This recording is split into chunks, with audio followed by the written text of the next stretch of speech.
Okay, now let's begin our agenda. Bismillahirrahmanirrahim. Assalamualaikum warahmatullahi wabarakatuh.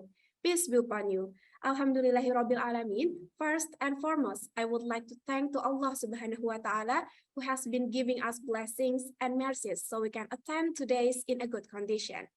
And also let's deliver salawat and salam to our Prophet Muhammad sallallahu alaihi wasallam who has brought us from the darkness to the brightness.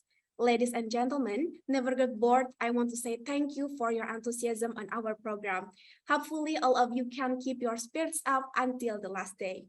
Please let me introduce myself. My name is Anissa Sartiva Putri, and today I will be your master of ceremony, and I will guide you all during the lecture. Please be kind upon me as you will find many mistakes from me. Thank you. And we also would like to thank all parties who have helped this event to be held, especially to our sponsors, Basnas, Les Albunyan and BPRS Botani, and Prudential Sharia.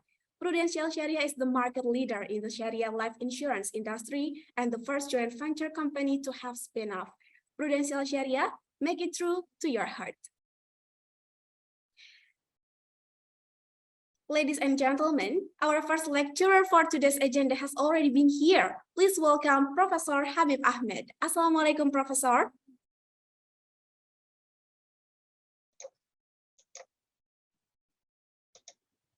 Walaikum assalam. How are you? Alhamdulillah, I'm very well. How are you? Alhamdulillah. Are you ready to share your knowledge with us today? Inshallah. Okay, ladies and gentlemen, for this session, Professor Habib Ahmed will share with us about Islamic social finance, zakat theory, and Professor Habib Ahmed is a professor and Sharia chair in Islamic law and finance, Durham University, from 2008 until present. Okay, before we continue, we would like to inform to all of participants that after the lecture is finished, you will be given the opportunity to ask questions to the lecturer. If anyone wants to ask to Professor Habib Ahmed, you can leave your questions via the chat room, or you can use the raise hand feature on your screens, and then our host will allow you to ask to Professor Habib Ahmed directly. It can be questions related to what he will deliver today or questions related to his area of expertise. And also the presence link will be given in the middle of the lecture. Don't forget to fill it out. Okay, ladies and gentlemen, without further ado, let's begin our first lecture. Professor Habib Ahmed, the time and screen is yours, sir. Okay, thank you very much. Let me share my screen first.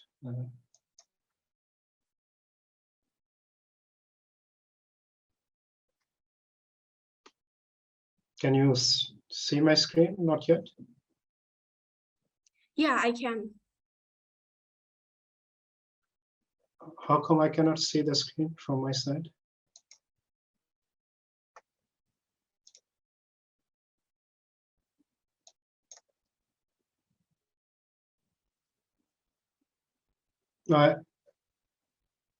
Somehow I cannot see my screen, so I cannot see the presentation.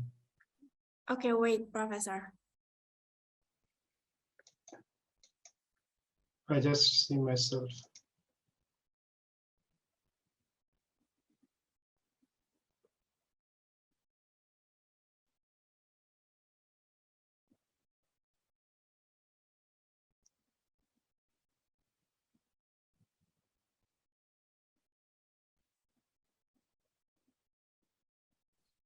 Okay, Professor, can you see the slide now? Not yet. Okay, can you close the slide and can you reshare? Okay, I'll do that.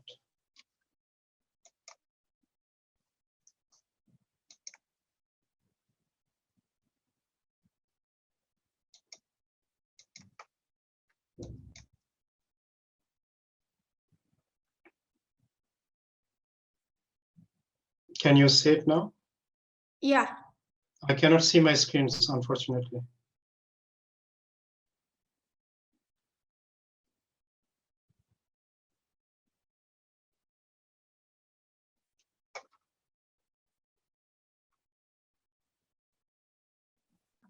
Do you I want cannot to? hear you, and I cannot. Okay. Do you want to? We can help you. Do you want to help by our operator? Yes, I mean, let me try it again. I prefer to move it myself.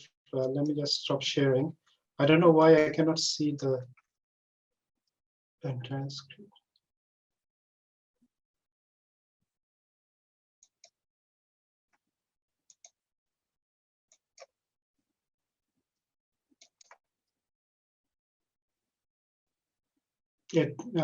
I mean, it says you are screen sharing, but somehow I cannot see the screen myself, the slides. And how about now? Can you see my slides? Yeah. Can you see my slides? I can see your slide. I'm not sure why I cannot see it. It's very strange.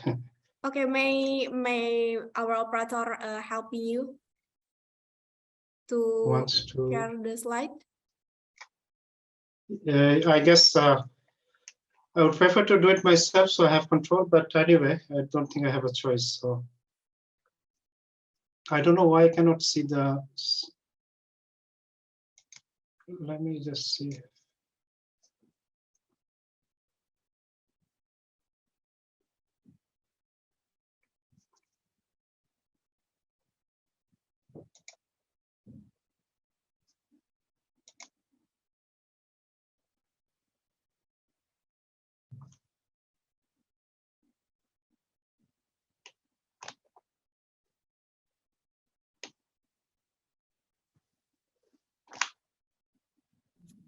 Okay, Professor, can you press Window plus Tab? The window plus tab. Yeah. Window meaning which? Like the icon of window. Okay, window tab. Yeah, I've done it. I don't see.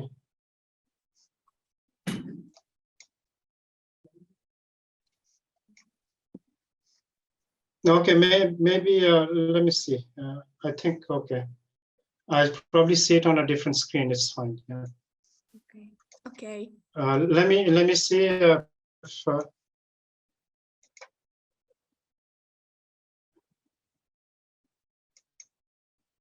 is it full screen now? Yes. Okay, I think I got it. Yeah. It's very strange. Anyway. Okay, Bismillah ar-Rahman ar-Rahim. I'm sorry for the delay, some technical issues. So today I'll talk about the role of Islamic social finance in realizing the SDGs. I think the announcement made was a bit different, that theory of zakah. I think I have informed the organizers that my topic would be role of Islamic social finance in realizing the sustainable development goals. What I plan to cover today, inshallah, is in the first part, I will go over sustainable development goals. I think most of you are aware of what they are, but I just want to go over them to provide the context of today's discussion.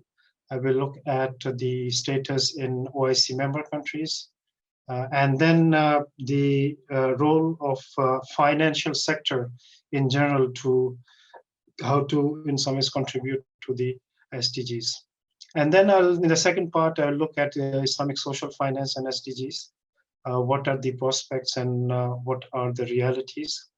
And after that, in the last part of the talk, I will have a part where I'll look at ways in which Islamic finance can move forward in supporting the SDGs. Now, if we look at just a brief overview of the SDGs, as most of you know, they were launched by United Nations in 2015. And most of the countries of the world have signed up to achieve the SDGs by 2030.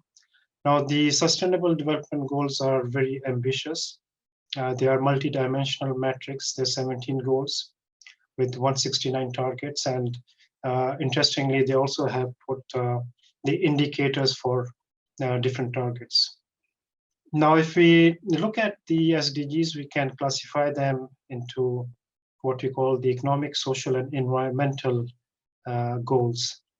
And it's interesting to see that if you look at the economic goals, there are only 4. The social goals are more than economic and environmental goals. And also there are elements to environment. As we are going through the environmental crisis, and we are aware of the Paris Agreement, which was also signed in 2015. There is an overlap of the Paris Agreement in terms of the environmental goals and also the sustainable development goals. Now, the way I'm going to look at SDGs is to look at what I call the people-linked sustainable development goals, which will include the economic and social goals, and the environmental linked will be the planet linked. So when we look at Islamic finance, what we're going to talk about is that Islamic finance should not only be looking at the profits, but also the people and planet related objectives. Now, if you look at the status of, can you see my slides, right?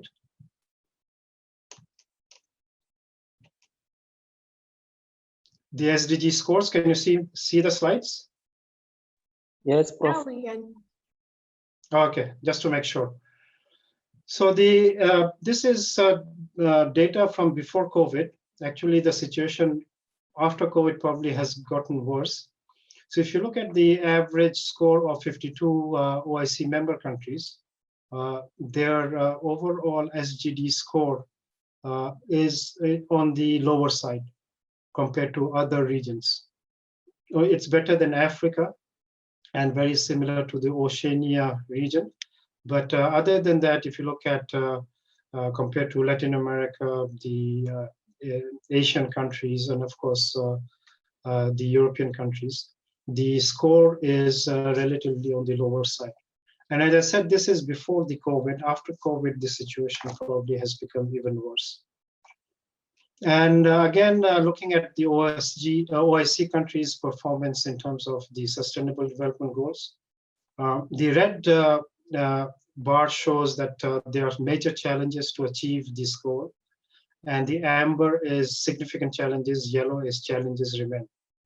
So I've picked up 5 SDGs, and we can see that, again, this was before COVID, that most of the Muslim countries or OIC member countries, they had significant challenges in major and significant challenges in achieving the SDGs. So that means that there is a need to, in terms of social development, in terms of environmental related issues, other than the economic growth and development, there is a need to invest in a lot of different types of sectors. Now, if you look at the funding needs of SDGs, the UNCTAD, which actually they did a study before the launching of SDGs in 2014 or 2015, and they estimated in that report that because the SDGs were very ambitious, it would require an extra 5 to 7 trillion annual investment globally, and that the developing countries and the emerging economies, they will have a gap of $2.5 trillion per year. Now, this estimate of $2.5 trillion in some recent studies, they're saying that this after the COVID, the estimates are revised to $4 trillion gap annually. Now, of course, this is a huge amount, and this gap has to be filled from different sources, including the public sector, private sector, and the non-profit sector. I mean, the government itself cannot raise all these funds. The private sector and non-profit sector also has to play its role. Now, again, the United Nations, when it launched the SDGs, it identified the role of financial systems in terms of contributing to the SDGs. And they came up with different levels of things which need to be done in terms of the financing of SDGs. At the global level, they said the financial system should be aligned to the 2030 agenda. So at the global level, of course, we're talking about international organizations like World Bank, Islamic Development Bank.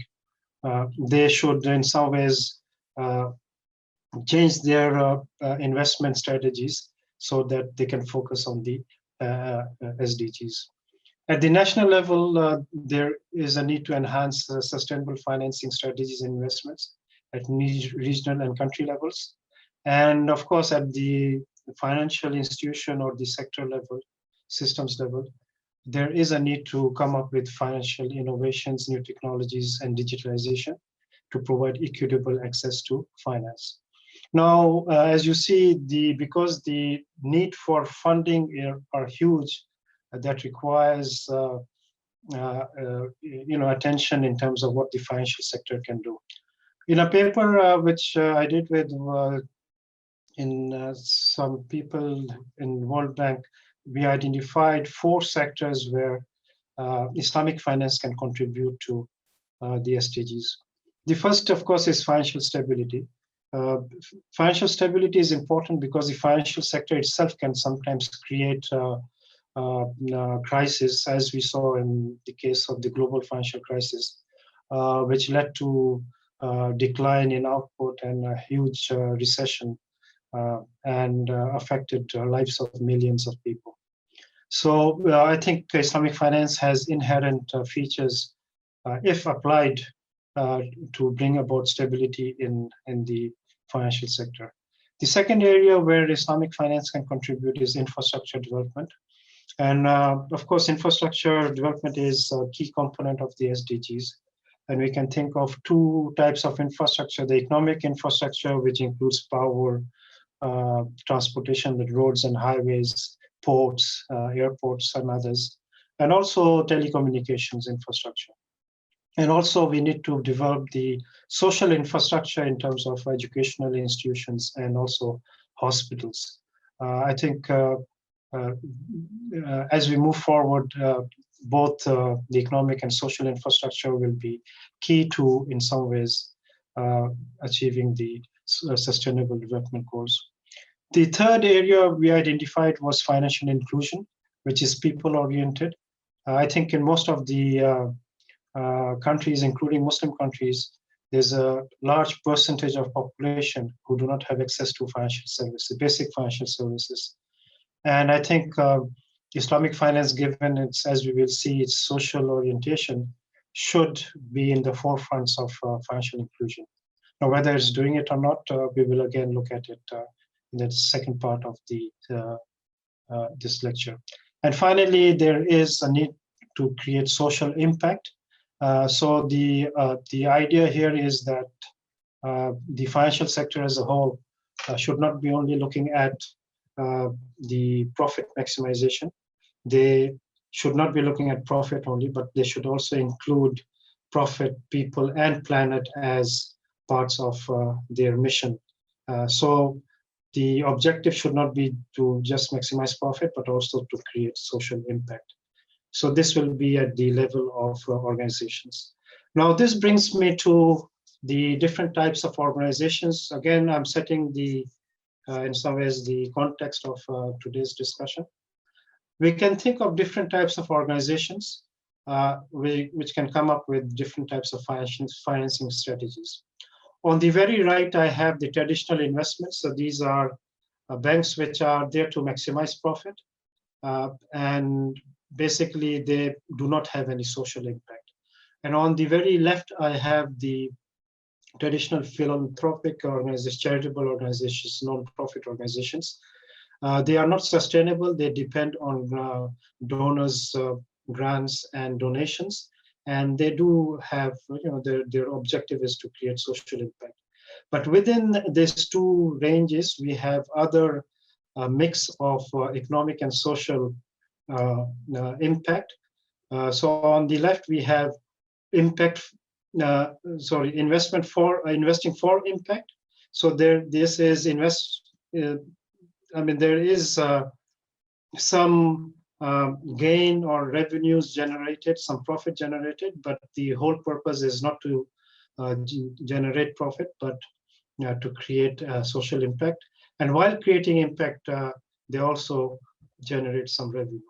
Then we have investing with impact. Here, the objective is to make profit, but they also combine social impact as an additional objective when they are investing. And then we have the sustainable and responsible investment SRIs. Here, basically, we have organizations which are doing the traditional profit maximization business, and on the side, they do some activities which are socially responsible investment. And then we have in the bottom here, we have on the very left, we have non-sustainable social purpose organizations. So these will be non-profit organizations. They do not generate any income. They, as I said, their sources of income comes from donations, and they use this for social purposes. Then we have self-sustainable social purpose organizations. So we have social enterprises which are creating impact, but they generate enough revenue to sustain themselves. And then we have financially sustainable social enterprises. So these, they make money, but they also create social impact, and they are financially sustainable means they even have a surplus. So they are basically making money by doing some good or solving some problems in the society. And then we have traditional businesses with intentional social impact. Then we have here ESG compliant traditional businesses. So these are traditional businesses, but they are compliant with the environment, social, and governance related standards. So they're basically an ethical organization which is making money, but at the same time, they fulfill all the requirements of environment, social, and governance standards. And then finally, on the right-hand side, we have traditional businesses which are doing CSR. Now, I just want to mention that in the past, companies were happy by just doing CSR on the side. So they were doing business as usual, not worried about environment, not worried about social impact and other things. And whatever profit they made, they had some programs on the side doing corporate social responsibility, maybe providing some funds to poor for microfinancing, or providing some scholarships to poor students and things like that. But I think this model will not work currently, given the problems we have, and also given the very ambitious SDGs. So I think companies, including financial institutions and banks, they have to move somewhere on the left here. Definitely they should be ESG compliant. And if they are even want to create more social impact, they can move towards, to the left side of this scale.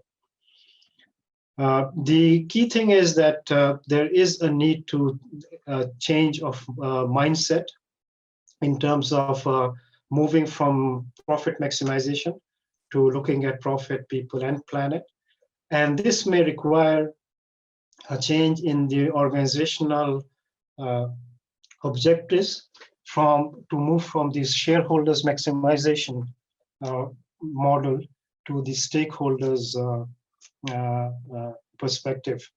And we will be talking about this some more later. Now, in terms of the financial products, this is again conventional. This is nothing to do with Islamic finance. We'll talk about Islamic finance in the second part of the lecture. So we see that in the conventional, there are a lot of actually products and activities which are in some ways related to the spectrum of impact investment. So on the very left, we have grant making and donations from donations to venture philanthropic funds. So this is happening in the West. You have a lot of organizations which are oriented towards social good. For example, Kiva.org, interestingly, it provides microfinancing with no interest, at zero interest rate. And this is a Western, I think US-based organization, which is basically dependent on donations, and then they take these donations and they basically invest in microfinance institutions in different parts of the world. And then here in the middle, we have banking the underbanked to serve people who are not banked out of, in some ways, to create social impact. Then you have impact investing funds and loan funds. Basically here, you have below the market rate of return. So here in impact investment funds, the goal is not only, so the investors, they put in money and they're promised a certain rate of return. And also they have certain KPIs, key performance indicators in terms of achieving certain social objectives or creating impact. If these impact are in some ways achieved, then the investors, they're willing to take a lower rate of return. So if their expected return is 5%, and at the end of the tenure, say after 5 years, if the impact and social impact has been realized, they are willing to take 2 or 3%. So this is the idea that you're mixing profit with social impact. So this relates to impact investment and impact financing. And then, of course, you have bonds which are created in terms of social impact. And on this side, we have personal business microfinance. A lot of this microfinance actually is not totally social because it's on the right side of the spectrum.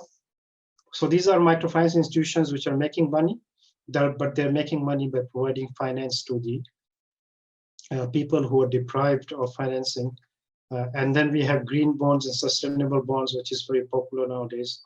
And we also have ESG funds and SRIs, which are in some ways becoming more and more popular in the West.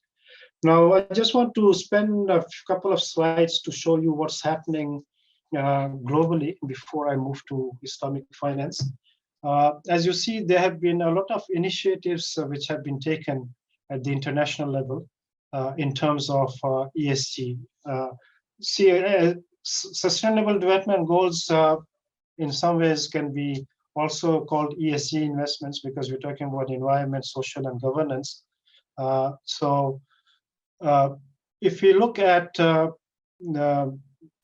international initiatives, IFC, which is the private sector financing affiliate of the World Bank, as you see in the 1990s, they started with screening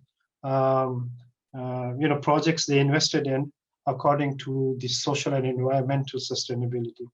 So if a company wanted to go and get funding from IFC, International Finance Corporation, as I said, is an affiliate of World Bank, they would of course look at the financial, they'll do the financial due diligence in terms of returns and whether it makes sense to invest in it.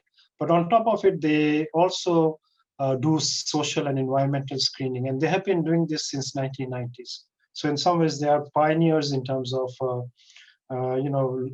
incorporating social and environmental screening in investments. And under the leadership of IFC in 2003, the Equator Principles were launched.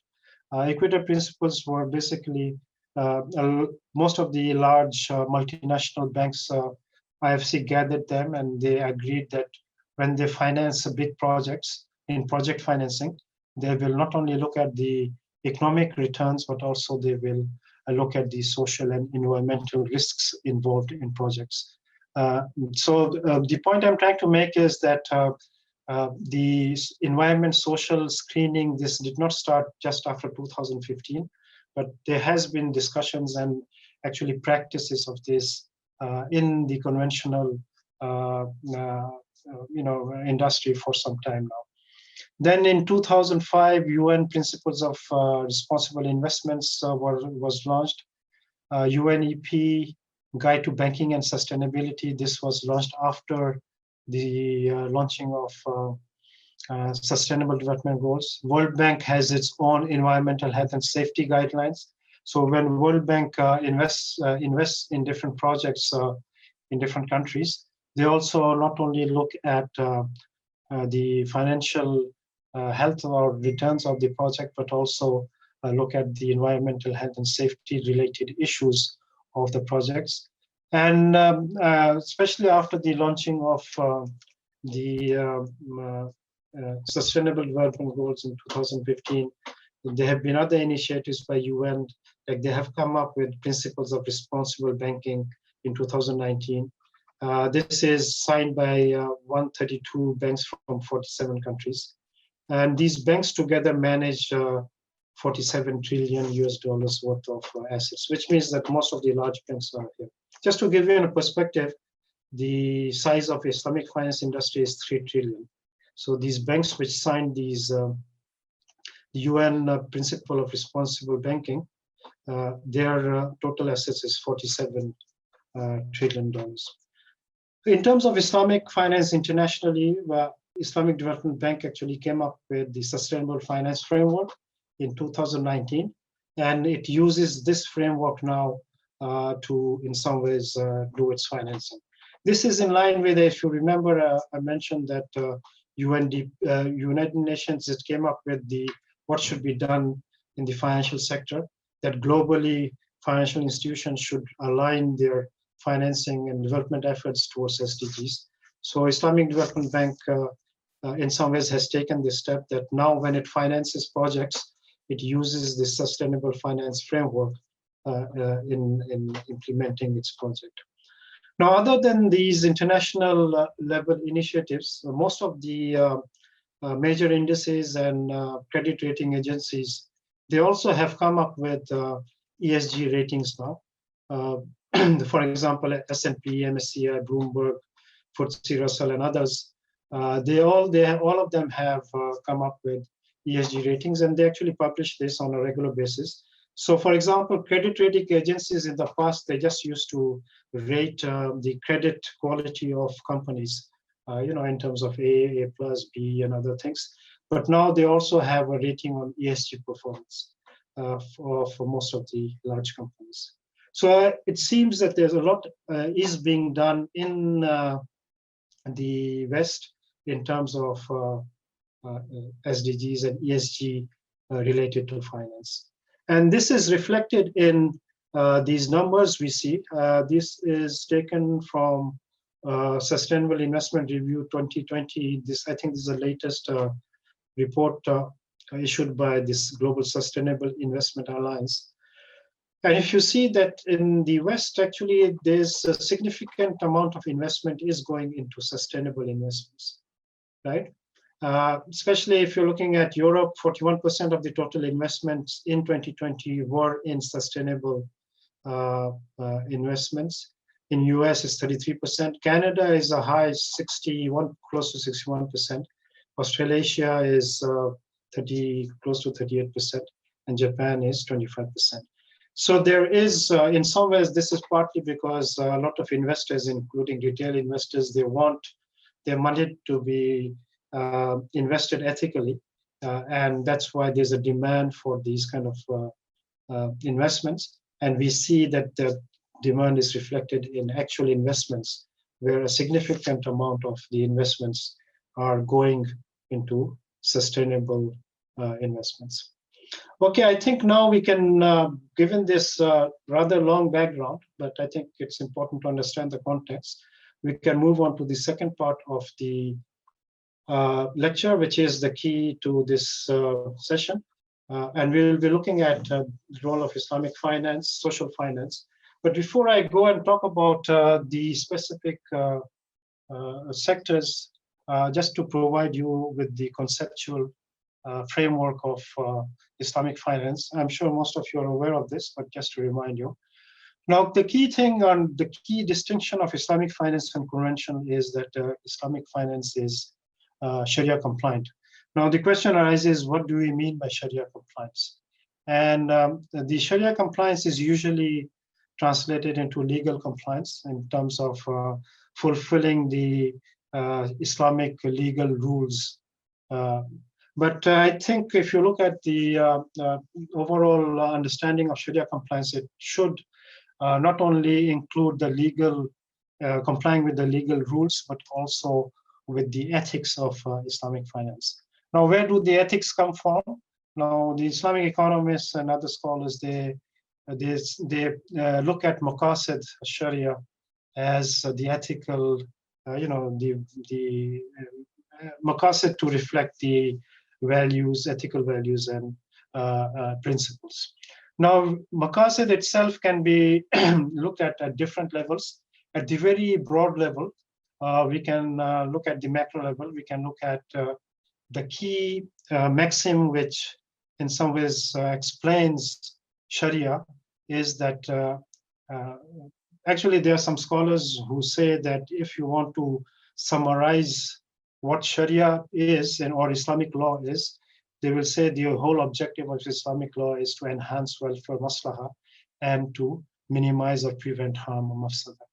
So this is in some ways one maxim which can summarize what Sharia is about. So this broad principle, in some ways, how does it translate at the macro level?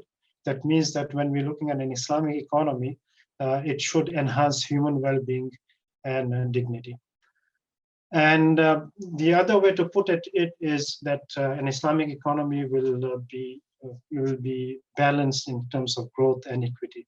Now, just to give you some background here, Islamic economics was launched in the 1970s.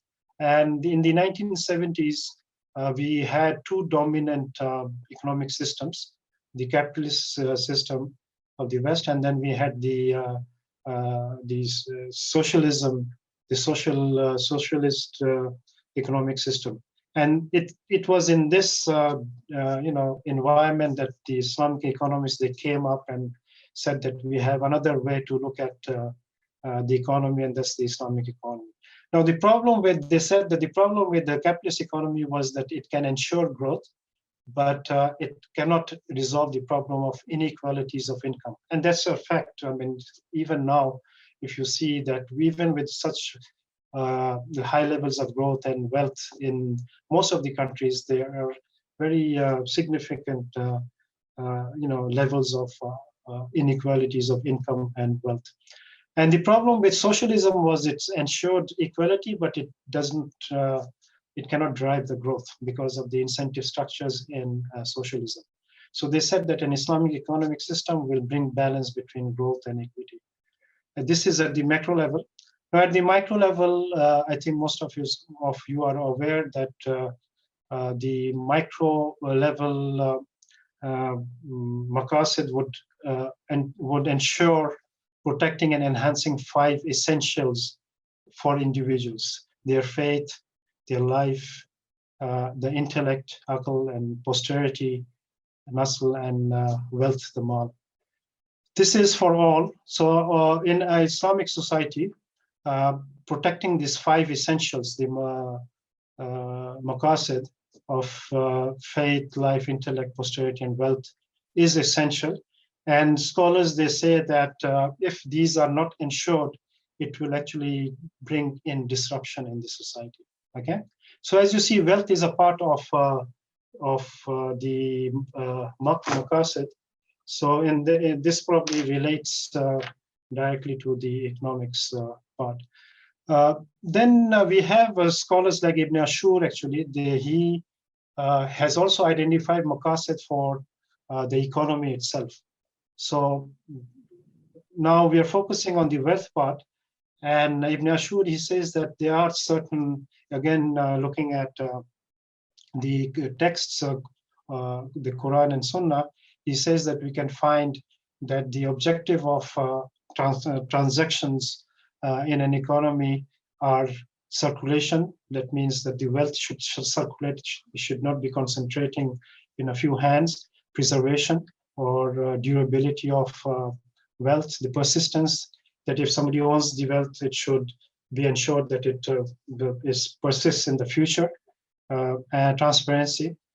Transparency relates to, in transactions, there should be clarity in terms of what's being sold. This concept relates to the concept of wara. And most important is the concept of justice. I think justice is one of the key aspects of an Islamic economic transactions. and actually not only transactions, but the whole economic system. So these are the maqasid which should drive economic activities, including financial, transactions. Okay, let's now try to provide look at this maqasid and look at the link with the SDGs. So Sharia, sorry. If you look at the Sharia principles and people linked SDGs, I mean, there are a lot of supporting verses and ahadith. I've just picked up a few ideas here. On the top, as you see, I've quoted ayah from Surah Anbiya that we have sent you. I mean, Allah is talking about the Prophet Sallallahu Alaihi Wasallam, and we have not sent you, but as a mercy mercy for all the worlds. And when you say all the worlds, Alameen is the word used in the Quran. It's not people, it's the whole universe, basically. So if you look at this verse, that it should be, the message of Islam should be a mercy for all the worlds. I mean, it should start with the people, of course, right? So again, this is reflected in, as I mentioned, the purpose of Sharia is to realize the human well-being and enhance welfare and preventing harm, the basic principle which guides Sharia. And then I mentioned about the maqasid, faith, intellect, posterity, and wealth. And these they are values guiding transactions, justice in commutative and accessory contracts. Commutative are basically exchange contracts.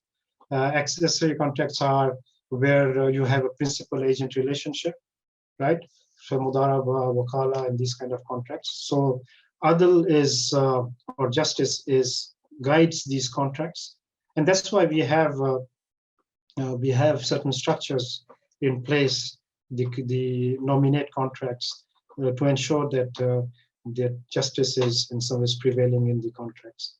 And also, not only adl, but ihsan in terms of benevolence in gratuitous contracts. For example, when you're talking about charity, you're talking about qard hasan is also a gratuitous contract.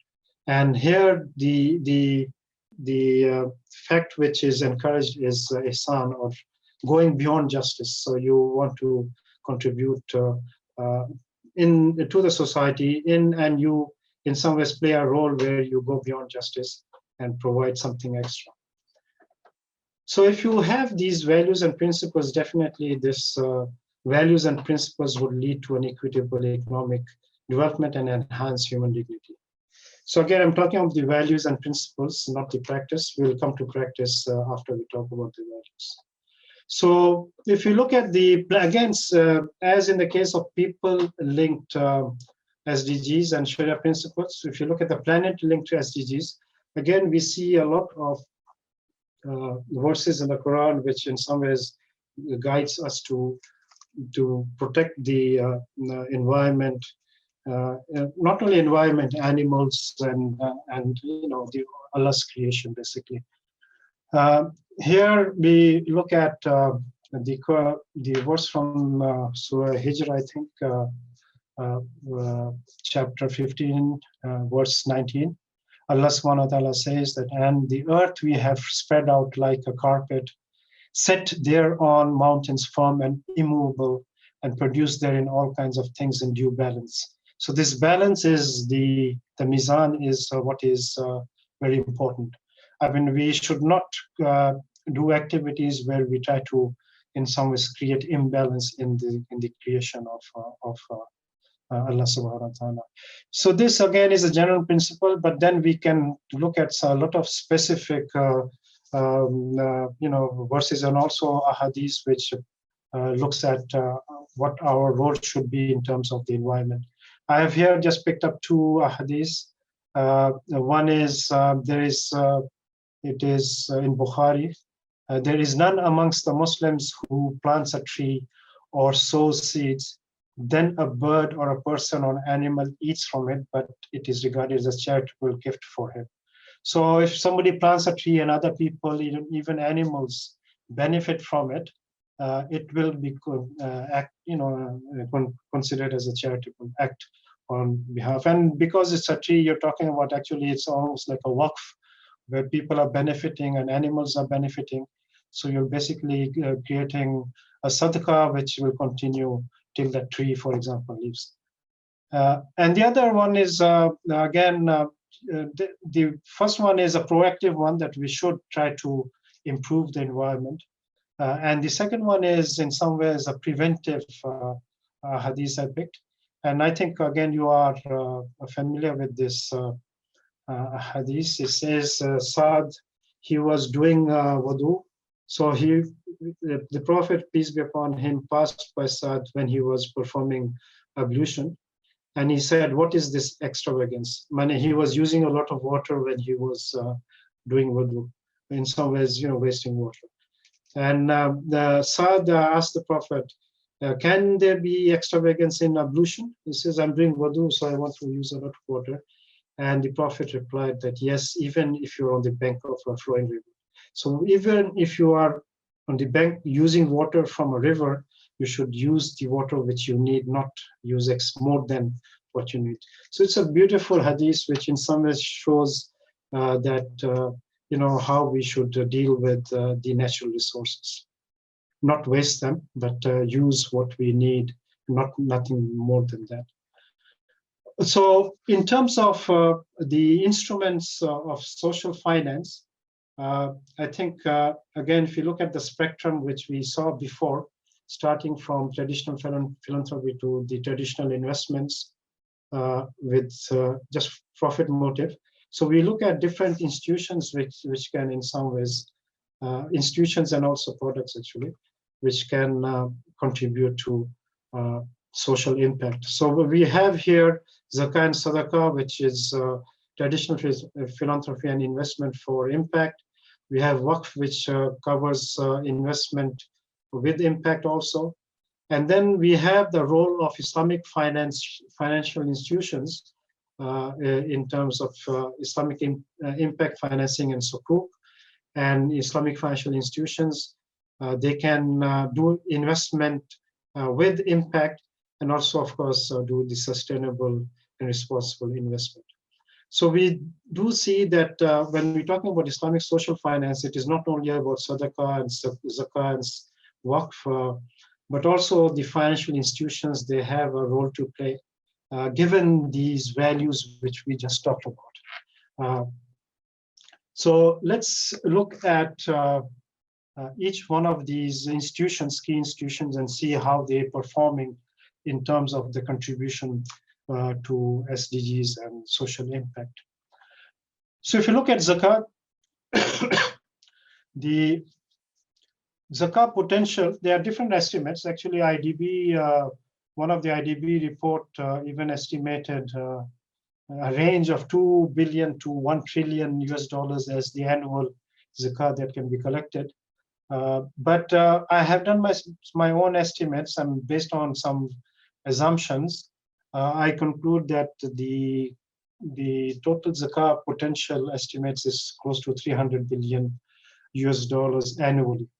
And this is a huge number. I mean, if you think of compare it with the total aid given as member countries of OECD. So OECD is basically to more than 30 countries, and all of them are rich countries, and they give the aid to the developing world.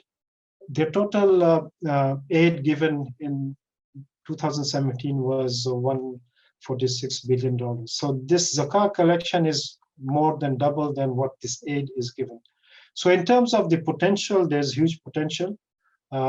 And of course, if this can be collected, you're talking about 300 billion, which can be invested to contribute to people-linked SDGs, right? Now, of course, we cannot use Zakah because Zakah has to be given to the 8 heads or spent on 8 heads, which are mentioned in the Quran. So it has to be given to people, transferred to people.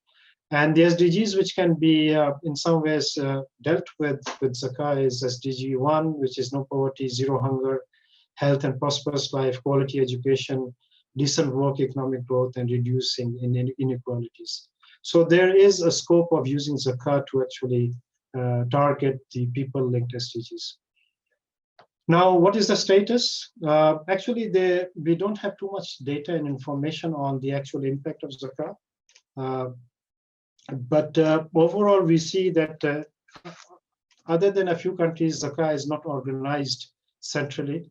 And most of it is given at the local level. Probably it is given in terms of transferring income, money. I think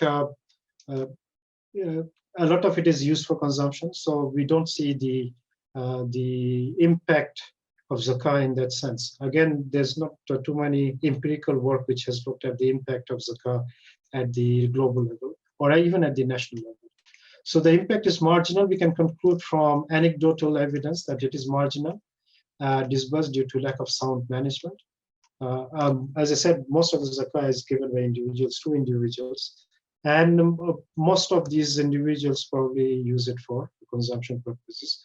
And of course, the other thing is we cannot use zakah for planet-linked SDGs, the environmental related issues, because it has to be given to people. Now, in terms of Waqf, Waqf has a long history, and in most of Muslim countries, you have huge Waqf assets, which some of them are developed, but most of them are not developed, not creating the revenues which can be used for social purposes. There are, again, different estimates of what is the size of Waqf. One estimate, which this is probably on the higher side, Fintera is an organization which actually deals with Waqf-related investments or issues. They, in one of their reports, they said that the global endowed land assets value was $3 trillion. Now, this is not, by the way, all Muslim countries. This is the global, so this includes the total endowed. I mean, this includes the West and the rest of the world. So $3 trillion worth of assets is a lot of money. If you just think of 5% return on this $3 trillion, you're talking about $150 billion return, which can be used for different social economic goals.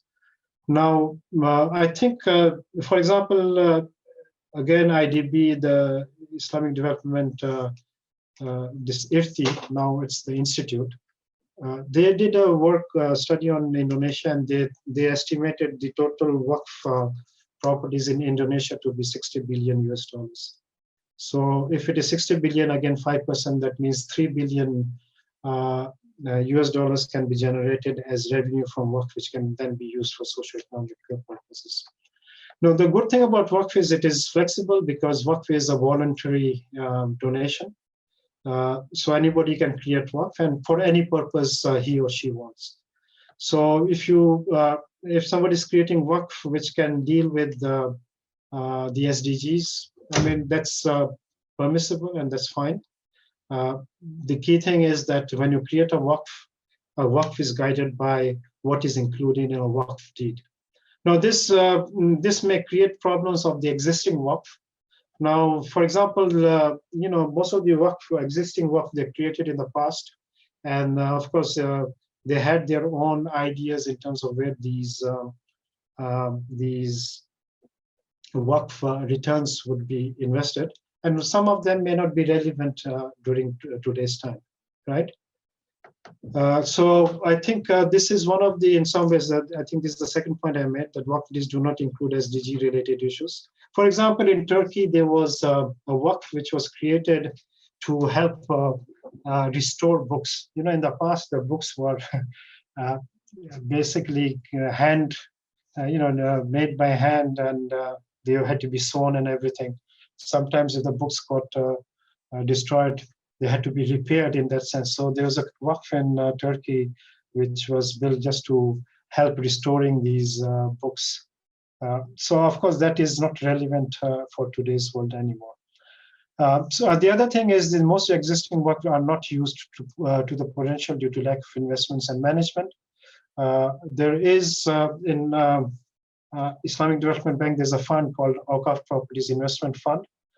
They actually invest in Waqf in different member countries commercially. So they make, actually it's a commercial investment. So there are a lot of properties in different Muslim countries.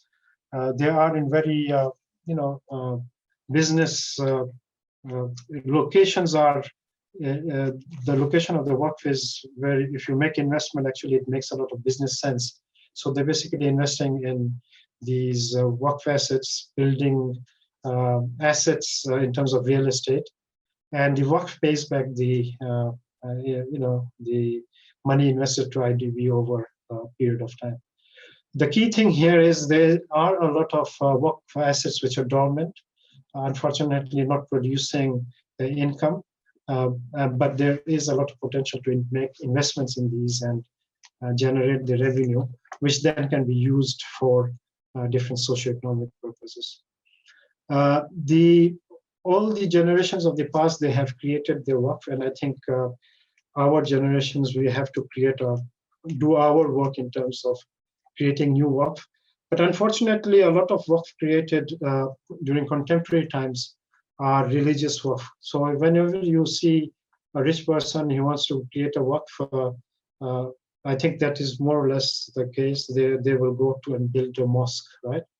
So the concept of Waqf is now in some ways limited to creating mosques, and the idea that Waqf can be used, for socioeconomic development and the purposes, that somehow idea is in some ways, what should I say, not there.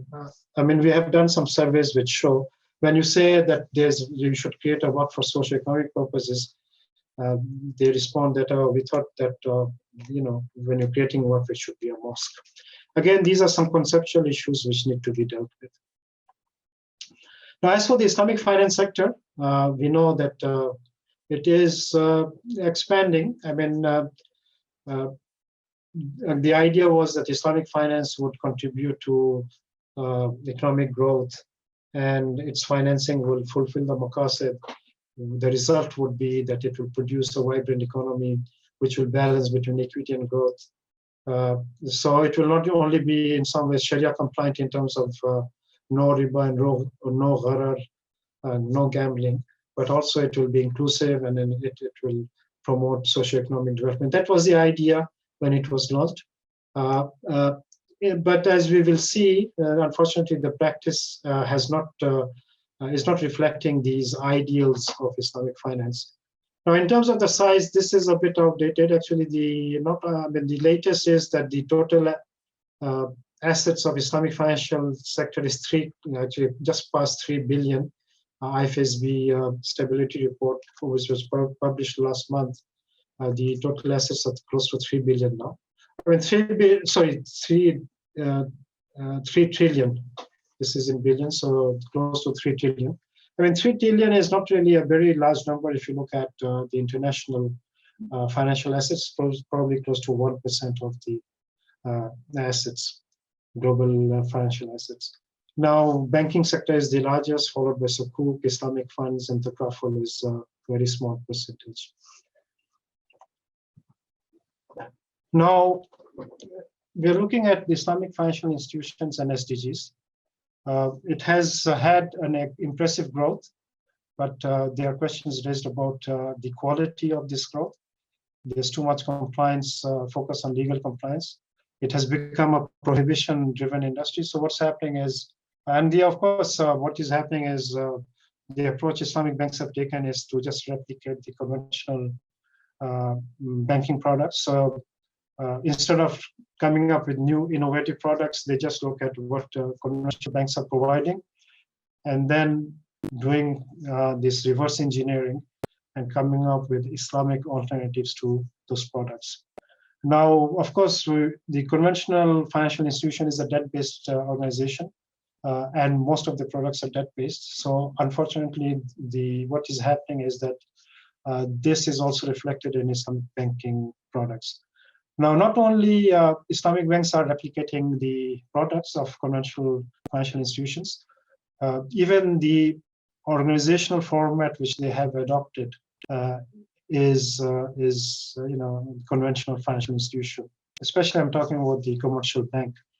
Now, you have to understand that the Western bank, it has evolved over almost 300, 400 years and become very efficient in terms of what it is doing, providing debt loans, interest-based loans to different clients.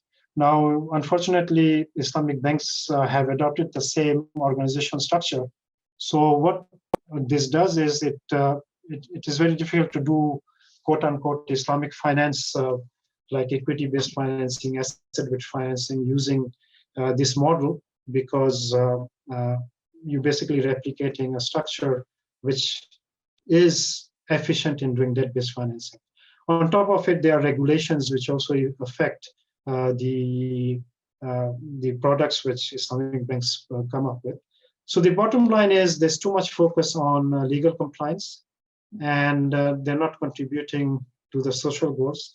Most of the Islamic banks are actually established as profit maximizing, shareholder value oriented. Now we can see this in terms of, as I will show you in the next couple of slides, but as I mentioned, the UN principles of responsible banking, different banks of the world have signed up to these principles. That means that they want to do banking in a responsible way. I checked, the last time I checked, the signatories of these principles. Of the 132 banks that have signed up globally, there was only one Islamic bank, and interestingly, it is a small bank in Nigeria, Jaiz Bank, which has signed up. None of the larger banks, established Islamic banks, have signed up to the UN principles of responsible banking. Now we can see this orientation in terms of some empirical studies which have been done on Islamic banks and their social and environmental impact. Here I list 5 studies. They are a bit outdated, but I think it in some ways reflects what Islamic banks are doing. So these studies, they look at different aspects of Islamic banking practices, Sharia compliance. Of course, Islamic banks being Islamic banks, the Sharia compliance has to be good. I mean, that is why they established. Stakeholders, taking care of stakeholders. Only one study looked at this and found, one study found to be good. The other studies found it to be moderate. In terms of charitable activities, if you look at the bottom, it is moderate. Now, this is the interesting part, which is the last column. In terms of social and environmental impact, most of the studies found that Islamic banks, they're not interested in it. Their impact on social and environmental impact was insignificant. So this is also reflected in some other studies in terms of what the stakeholders want and what the Islamic banks are doing. On the left-hand side, this is a survey results from a study done in Malaysia. There were 477 respondents. So the question basically asked them to rank in terms of 1 not important and 5 very important. So the higher the score, the stakeholders, they ranked it at a high level that it is very important. So when it came to these stakeholders, basically they went and interviewed people who were dealing with Islamic banks. So they said that the average score for providing Sharia compliant products was 4.6, which makes sense. And then the second item they found was that promote sustainable development, contribute to social welfare, and maximizing profits according to the shareholders, they ranked it 3.76. So the stakeholders were basically the customers of Islamic banks. They want Islamic banks to be Sharia compliant and also to contribute to sustainable development and social welfare. For them, profit making is important, but not as important as these other socio-economic objectives. Now, on the right side, I have this survey from Sibafi, which is based in Bahrain. And again, they do this, I think, every year. And again, their ranking is also between 1 and 5. 5 being very important. And also they have a rank. So they have actually a long list of things which they report. So 1 here means that this item is ranked first. So this was done in 2018. So 103 CEOs from 31 banks, according to them, the main concern for them is to make basically shareholders' value and expectations is given the highest rank. Then, as you see, number 6, I picked a few. Number 6 is consumer attraction relation. Again, this is business-related objective, 4.26. Sharia standards compliance and governance, as you see, is 4.16. The rank is 18. So Sharia compliance for them is ranked 8. So there are 7 other things they think are more important for them than Sharia compliance. And again, the interesting part in terms of the sustainable development, social welfare related issues, the financial inclusion, micro and SME financing, it is ranked at 3.67. And in terms of ranking, it is ranked at 18, which is somewhere in the bottom. So I think we can clearly see that there is a difference in terms of what stakeholders and also the ideal of Islamic economies and others, scholars who basically were, first they discussed what Islamic finance should do, and in terms of what Islamic banks are doing, as reflected in this survey of CEOs. So given this practice, which is not in line with the values and principles, the question is, what can be done? How do we move forward, right? So there is a mismatch in terms of Sharia values and principles and practice. And I think one of the key problems of this is because Islamic banks and financial institutions are in some ways being they've not been innovating to that extent. They are taking the role of a follower and imitating the conventional finance. So moving forward, what can we do?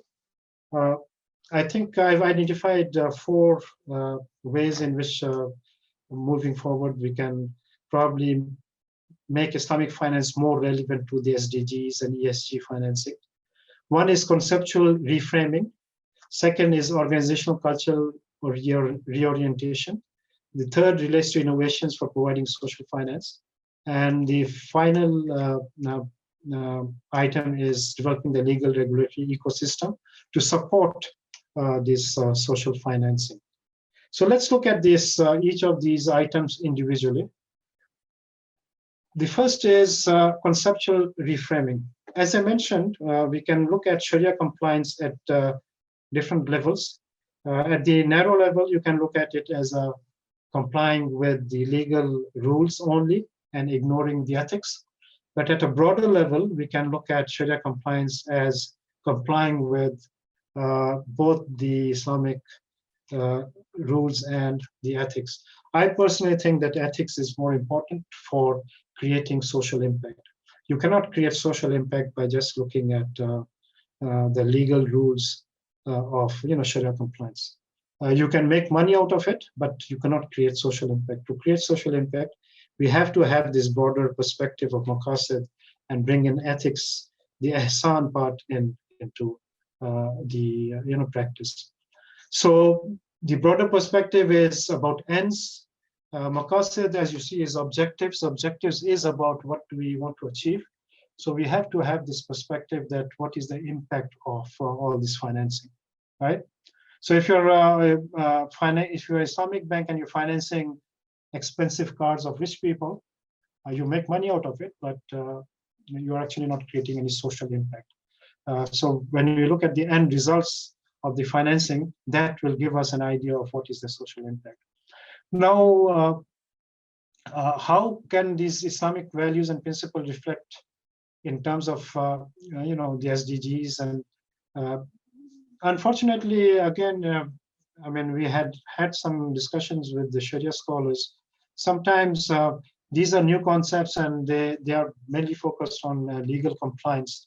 So I think there is a need to, in some ways, look at Sharia texts, again, Quran and Sunnah. And as I've shown, there is a lot of evidence in the Quran and Sunnah which can, in some ways, guide us to, we can guide Islamic finance to contribute to the SDGs. I have put here Western notions and no basis in classical fiqh. That's true that, environmental issues were never, and problem in the past, so these scholars didn't discuss these things. But now it is a crisis not only for people, but also, the whole global, the economy. And so now we have to, in some ways, go back to the Sharia text and try to find links in terms of the financing, how it can contribute to the SDGs. Now, if people like me and other academics, we talk about this, it will have no impact. What has to be done is that some international fiqh body, like IOFI Sharia body or OIC Fiqh Academy Sharia body, they have to come up with a resolution that when we are doing financing, we have to, in some ways, incorporate the social and environmental related screening, because this is part of the broader maqasid. So it has to be done by some international fiqh academy, and they have to come up with a resolution. It will have weight, and I think that probably can have some impact on the industry. The second thing is, of course, once the conceptual reframing is done, the Sharia compliance includes broader maqasid, implementing the broader maqasid related objectives. Then it has to be implemented within organizations. And this has to be done in terms of changing the culture of organizations. And it starts at the very top. And it starts with the vision and mission of organizations. So what is the organization's vision? Actually, I have looked at some visions of some banks. I don't want to name, the banks, but some of them directly are saying that their objective is to maximize the shareholder value. Okay, but do you have other Islamic banks which also have very development-related objectives? The good banks, for example, Mizan Bank in Pakistan, Al Raji Bank in Saudi Arabia, they have objectives which include social, elements in their objectives. So the key thing here is that at the organization level, it starts, as I said, at the top. It starts with the mission and vision change, and within that, they have to incorporate this SDG and ESG related issues. Now, if you look at the organizational cultural phases in terms of ESG implementation, we can think of three types of organizations. There's reluctance, there's no motivation for ESG factors. Then there are some organizations in the middle which are conscious about these things, and they're trying to think how to, in some ways, implement these, but they are not yet implementing these wholeheartedly. And then you have some companies which have embedded these ESG-related issues in their practices. From the evidence we saw in Islamic finance, Islamic financial institutions, it seems that they're in this first stage. They have not yet incorporated the ESG-related, dimensions in their practice. So there has to be a transformation at the organization level. You have to move from shareholders' perspective to stakeholders' perspective, and inculcate not only the legal principles of Sharia, but also the ethical values and principles. For example, vice regency, the Khalifa, in terms of the, being a trustee of Allah subhanahu wa ta'ala in this world, these ideas have to be brought in, the ethical values have to be brought in practice. And who will do this? This has to be done by shareholders, the board of directors, and also investors. In the West, a lot of the investments in sustainable finance is actually done by investors. So investors are demanding that their investment should go into quote unquote ESG related investments. And that's why we see a large percentage of investment going into sustainable investments. So it has to be shareholders and investors who has to derive this cultural reorientation. just to give an example, in the West, actually, this is happening, and unfortunate that it is in the West, and then probably Islamic finance will follow. Again, it will be a follower. As we see in 2019, 181 top US CEOs representing 30% of the US market capitalization. There's an organization, I forgot what's the name of the organization. Under that organization, they came up with the statement on purpose of a corporation. And as you see, they said in that statement that each of our stakeholders is essential. We commit to deliver value to all of them for the future success of our companies, our communities, and our country.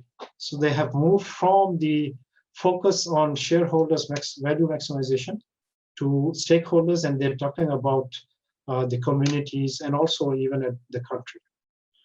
Similarly, we have Larry Fink, who's the chairman of BlackRock. BlackRock is, by the way, the largest asset management firm in the world. Actually, in the slide I distributed, I put 6 trillion, that is old data. I checked recently. BlackRock is managing assets worth 10 trillion US dollars. Again, to give you a perspective, the total assets of Islamic finance globally is only 3 trillion. So BlackRock manages 10 trillion assets, and of course they invest in companies. So Larry Fink, who's the chairman of BlackRock, he issues these annual letters to CEOs of companies he invests in.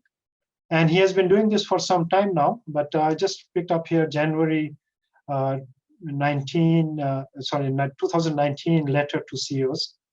And he's in the letter, he's telling the CEOs in companies he's investing in that society is increasing looking at companies, both public and private, to address pressing social and economic issues. A company cannot achieve long-term profits without embracing purpose and considering the needs of broader range of stakeholders. Climate risk is investment risk. Ultimately, purpose is the engine of long-term profitability. And then he's warning or telling them there will be reallocation of capital to integrate sustainability and climate-related investments. And then he concludes that I believe we are on the edge of fundamental reshaping of finance.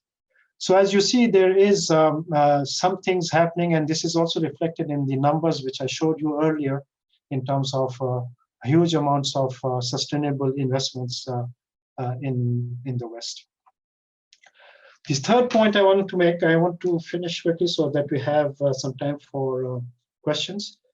There is a need for innovation. Unfortunately, I think the innovation is a very weak part of or the feature of Islamic finance. We need to come up with new innovative ideas and models which reflects our values and principles. And innovation is not easy. It needs investment. It needs knowledge, skills, mindset, and resources. And also, when we talk about innovation, we usually talk about innovating products. But innovation is not only products, it also relates to organizations. And the key thing is that it originates from ideas. We have to generate ideas which can be converted into products and new types of organizations. So what, if you think of innovation, we can think of marginal innovation and radical innovation. Marginal innovation is what is happening in the industry now, reverse engineering. You look at a conventional product and basically come up with an Islamic version of it, replicating conventional products. Now, in terms of social finance, there is, again, replication of conventional social financial practices. And again, Islamic banking is, finance is a follower and catching up to the conventional finance. Instead, radical finance is to provide Sharia-based solutions reflecting Islamic values and principles. The idea of radical innovation is you look at the problem, you look at what is needed, and then you come up with a solution to it. Instead of looking at conventional banks and what they're doing and replicating it, you look at the problem and come up with the solution to it, which is based on Islamic values and principles. And of course, nowadays we can think, yeah? I'm sorry, Prof, the session is time out. The session is time Pardon out. me? Okay, it's finished? Yeah. Can we go to the Q&A session? I don't understand. The session is time out meaning? Yeah. So Can we go to Q&A session? okay, Okay. go ahead. Yeah, I mean, let me just quickly do the last innovation. This is marginal innovation. I have a couple of examples of radical innovation. Okay, sure, Prof. Again, take your time. I mean, I think when is the session? I thought I had 1 hour 40 minutes, right? Dia tapi kalau I di have 1 foto hour 40 aja minutes. kalau aslinya 1 jam bersih.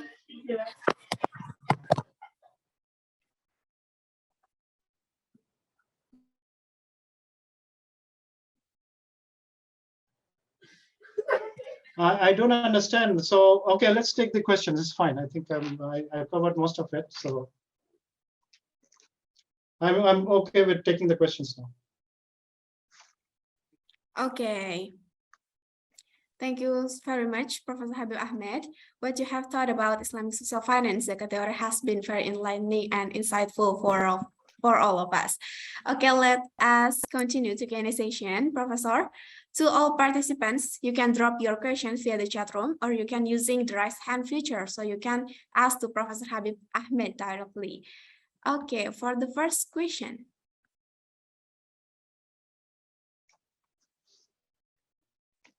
Okay, ladies and gentlemen, I'll be wait for the first question, or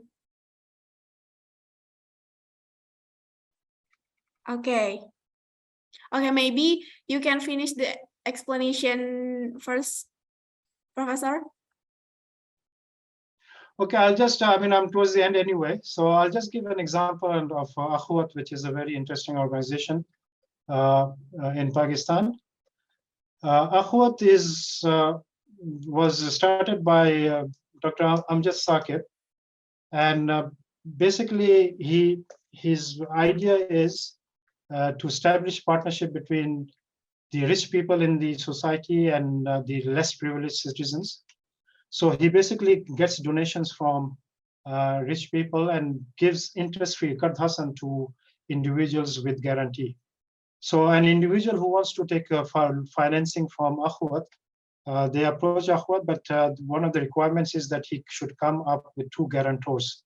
And another interesting thing about IESWC is they do their transactions in a masjid. So usually when the person comes with the guarantor, they meet in a masjid, so you know that has a social capital built into it, and there's no other collateral needed. The guarantors, they know the person, and they say, okay, if the person doesn't pay, we'll repay the money back. Now, if you look at the growth of IESWC, in 2016, they had 569 branches. It increased to 811 in 2019. The amount disbursed in 2016 was 33 billion rupees, which more than doubled to 78 billion rupees in 2019. And if you look at the recovery rate, 99%, 99.93%, and increased to 99.95%. And the total benefiting families until 2019 was 3.1 million people. Now, this is a very interesting model. As I said, it is organization which is providing interest-free loans. And you know, when Dr. Amjad Saqib, he goes and talks about his model to different people in international organizations, they say that your model is not going to sustain because you're not generating any revenues. And his answer is, okay, I'll just look at the numbers. So this whole model is built on trust. People trust this organization and are giving the donations to this organization, which he's using to finance poor people who have used these loans to improve their situations. And interestingly, a lot of the people who take loans from IESWC, they become donors themselves.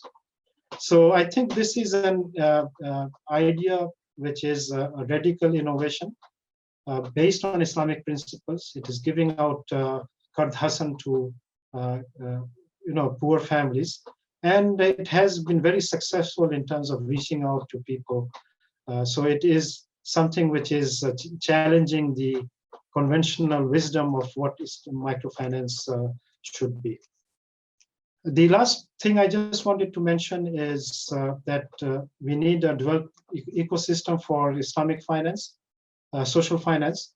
We see that in the West, there is a lot of these discussions in terms of sustainable finance regulations, coming up with taxonomies, and creating other supporting institutions like in UK, the social finance, it partners with the non-profits and government and tries to support the non-profit sector to achieve its goals. So I think there is a need to have a supporting ecosystem. In the Muslim world, I think we see Malaysia has taken a lot of initiatives to develop an Islamic social finance framework. It started with Sustainable and Responsible Investment Sukuk guidelines in 2014. Bursa Malaysia is a stock market in Malaysia. It requires sustainability reporting requirement for large companies. So if you are a large company beyond a certain level of your assets, you have to actually report your ESG related reporting. So that gives an idea of how they are performing in terms of the environmental and social performance. And also government has created incentives to increase issuance of SRI Sukuk. For example, they cover the issuances and cost and tax incentives. And more recently, Bank Negara Malaysia, which is a central bank, they have come up with the value-based intermediation framework, which basically provides guidelines for Islamic banks to generate, social value along with, and actually this has helped Islamic banks in terms of creating a positive impact in the society, along with what they're doing in terms of generating profit for shareholders. Okay, I think that was the last slide. So I'm open for questions if there are any. Yeah, okay, to all participants, you can drop your questions. I can't hear you. Chat room, or you can using the raise hand feature, so you can ask to Professor Habib Ahmed directly.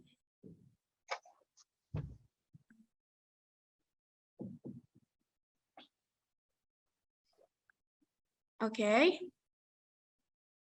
This is for the first question from Ahsin Aligori.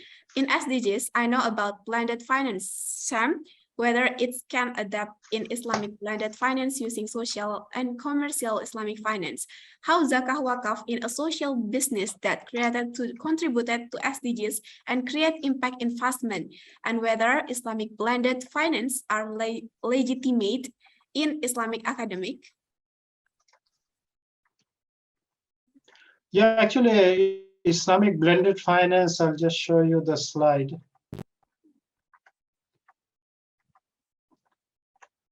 Actually, Islamic blended finance will be somewhere here in the middle. Can you see the slides? Investing for impact and investing with impact. So this is where you're blending commercial finance and social finance. So when we talk about blended finance, it is basically you are combining social finance and also the social and commercial finance. So definitely there is a large area in this financing, social financing, where it will constitute blended finance. Now, a good example of this would be you have a Waqf organization, which is social finance. If it comes together with the bank and provides microfinancing support, so the Waqf in some ways subsidizes the profit rates of Islamic finance institutions. This will be a combination of commercial finance, Islamic bank providing the finance, and the Waqf coming in and providing subsidies for the poorer people. So the answer to the question is yes, definitely there is a scope, and probably that's where most of the focus should go. you cannot only depend on grants and donations for social finance. The key thing in is investment for impact and investment with impact is that there is entrepreneurial activity there. You have to come up with solutions where you can generate some return to be sustainable and at the same time create an impact in the society. Okay, let's move on to the second questions from Nur Fatimah Amani. I believe that Islamic finance is rahmatan lil alamin, so it must be the best system. But since there is still lack of evidence when we propose an innovation, how to convince that Sharia financial innovation is better to the business sector and customer? Again, sorry.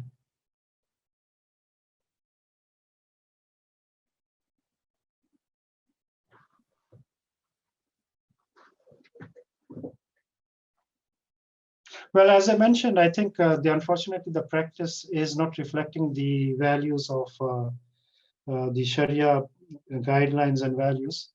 The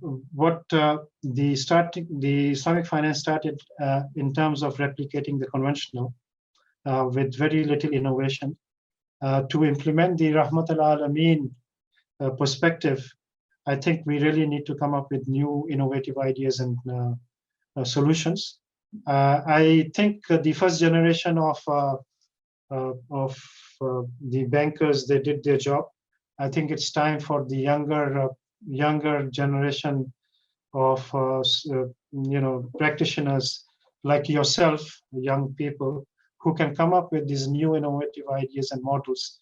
And I think we have to move from the idea that Islamic finance is about Islamic banking. The focus should be on Islamic non-finance institutions, non-bank financial institutions, and particularly on fintech. So the hope is that the new generation of financial institutions will be more innovative. They will use new ideas. And actually, we see some of these trends in some of the new fintechs which are coming up, they are young people who want to create an impact and reflect the values of Sharia more appropriately. So it is about new innovation, using new technology and new ideas which need to be implemented, not by Islamic banks, but by new non-bank financial institutions.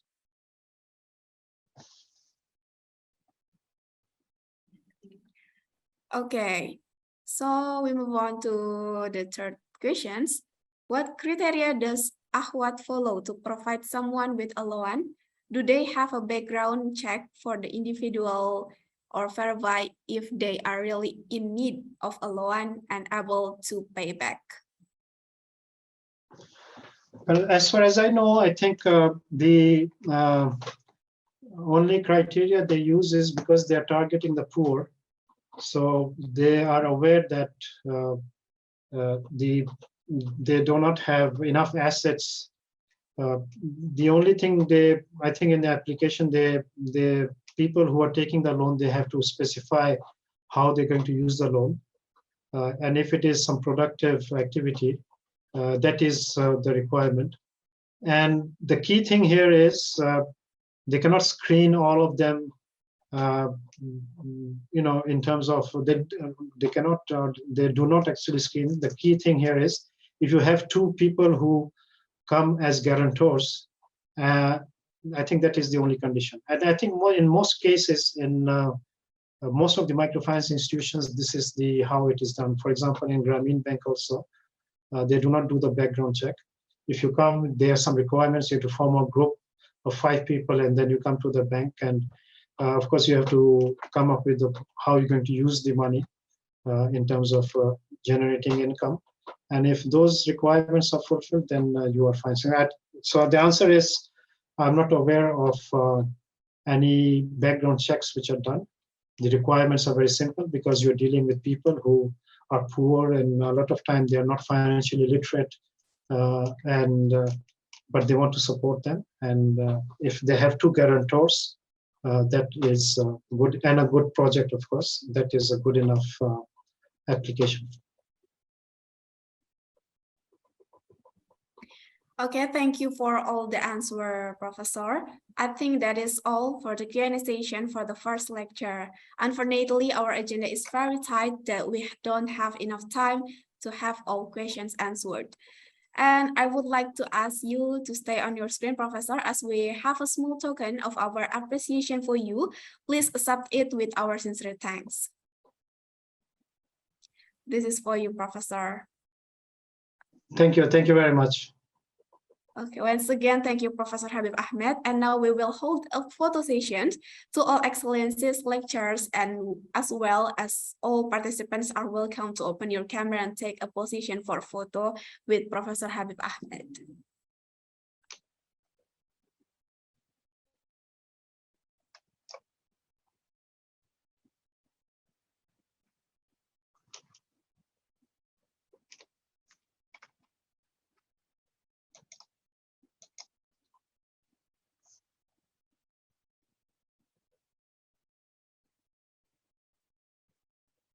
Okay, stand by for the first slide. 1, 2, 3. And for the next slide. 1, 2, 3.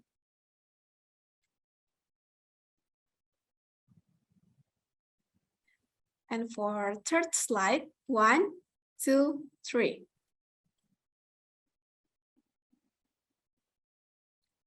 Okay, and now we will, before we close this session, is there anything else you would like to say, Professor? Maybe a closing statement? No, thank you very much for the invitation. And I wish all the students good luck with the winter session, and hope them a productive and good learning experience in this summer school or winter school, actually. Okay, thank you very much, Professor. Ladies and gentlemen, unfortunately, our time is very limited. This is the end of our first lecture from today's agenda, and we would like to remind you, all of participants, to fill the list of attendance in the link that has already sent on the chat room. The attendance list will be the basis for the attendance assessment, so don't forget to fill it. Once again, we would like to express our gratitude to Professor Habib Ahmed for so generously sharing your valuable time, knowledge, and wisdom with us.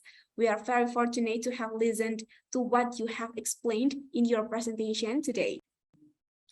Bismillahirrahmanirrahim. Assalamualaikum warahmatullahi wabarakatuh. Peace be upon you. Alhamdulillahirabbil alamin. Allah still gives us the opportunity to continue our agenda today.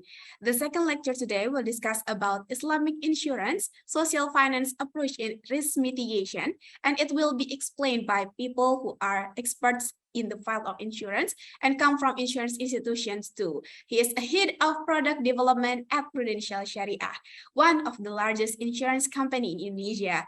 So, ladies and gentlemen, please welcome Mr. Bondan Margono. Assalamualaikum, Mr. How are you? Waalaikumsalam warahmatullahi Anissa. I'm good. How are you, Anissa? Hope everybody is still awake. Yeah.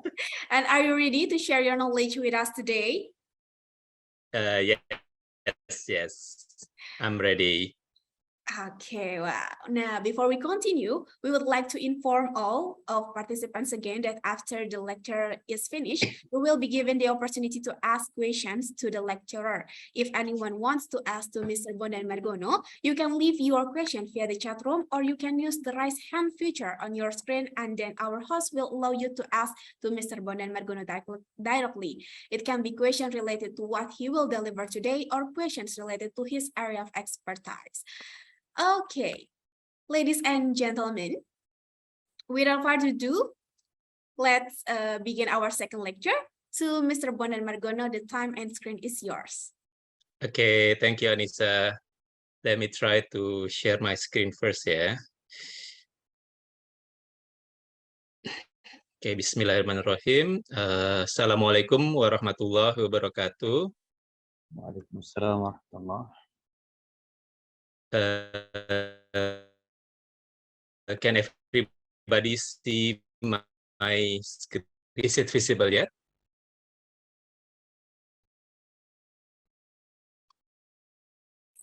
Yes, sir. Okay, Thank you. Bismillahirrahmanirrahim. Assalamualaikum warahmatullahi wabarakatuh. Innal hamdalillah nahmaduhu wa nasta'inuhu wa nastaghfiruh wa na'udzubillahi min syururi anfusina wa min sayyiati a'malina may yahdihillahu fala mudhillalah wa may yudhlil fala hadiyalah. Asyhadu an la ilaha illallah wahdahu la syarikalah wa asyhadu anna Muhammadan abduhu wa rasuluh amma ba'du. Good morning, everyone. So here we are in Prudential. We always greet everyone with good morning because we believe in the morning spirit. So hope everyone is still awake dan tidak mengantuk ya. First of all, let us offer the praise and gratitude to Allah Subhanahu wa Ta'ala, the God Almighty, because only by His grace and guidance we can gather today to be able to have a discussion with all of you here. Hopefully, I can learn a lot from all of you, as much as I can share with you, and hopefully I can knowledge to all of you. Like what the moderator has informed, today I will be sharing about a different view of social finance approach. Probably, is everybody can hear me? Because I can, sir. Okay. So because I got noticed that the connection is low. Okay, today I will be sharing about a different view of social finance approach. Probably in the previous sessions, you have been shared about charity, about wakaf, about sedekah, and some sort. And tonight I would like to present about Sharia insurance, or in other part of the world, probably it was called takaful, yeah. Probably you wondered how insurance is part of the social finance, then we will elaborate more today. Okay, so before I start, I think let me introduce you first in terms of the Prudential Sharia, the company that I'm from. So Prudential Sharia is the first JV that has been spun off this year. So this is going to be the first joint venture to spin off in Indonesia. We have been around for close to 15 years. So starting from 2007 to 2022, it was based on the Sharia unit and window. So we are operating based on the Sharia unit or Sharia window. So we are still part of the conventional company, but also we are offering Sharia solutions in the form of unit. But starting from April 2022, we spun off and becoming an independent entity, yeah.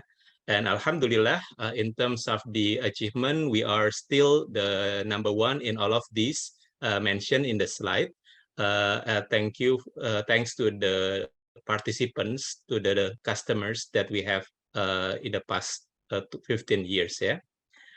Okay, so before I start about talking about Sharia insurance as a part of the social finance, let us talk more about risk, because whenever we are discussing about insurance, it has to be something that is related to risk. Yeah, it has to related to risk. So if we are looking from the Merriam-Webster dictionary, the risk is, yeah, these are the definitions of risk. Yeah, it can be a possibility of loss or injury, someone or something that creates or suggests a hazard, or number 3, there are 3 definitions that are very, so the chance of loss of or the perils to the subject matter of an insurance contract, a person or thing, there is a specified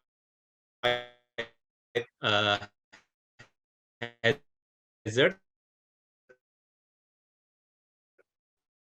to an insurer, or an investment such as a stock and commodity will lose value.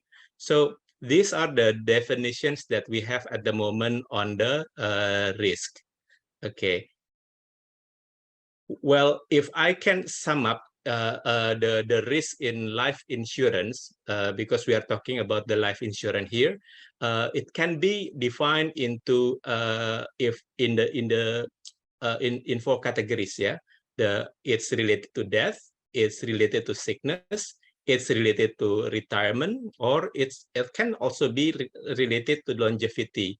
So old age is also part of risk.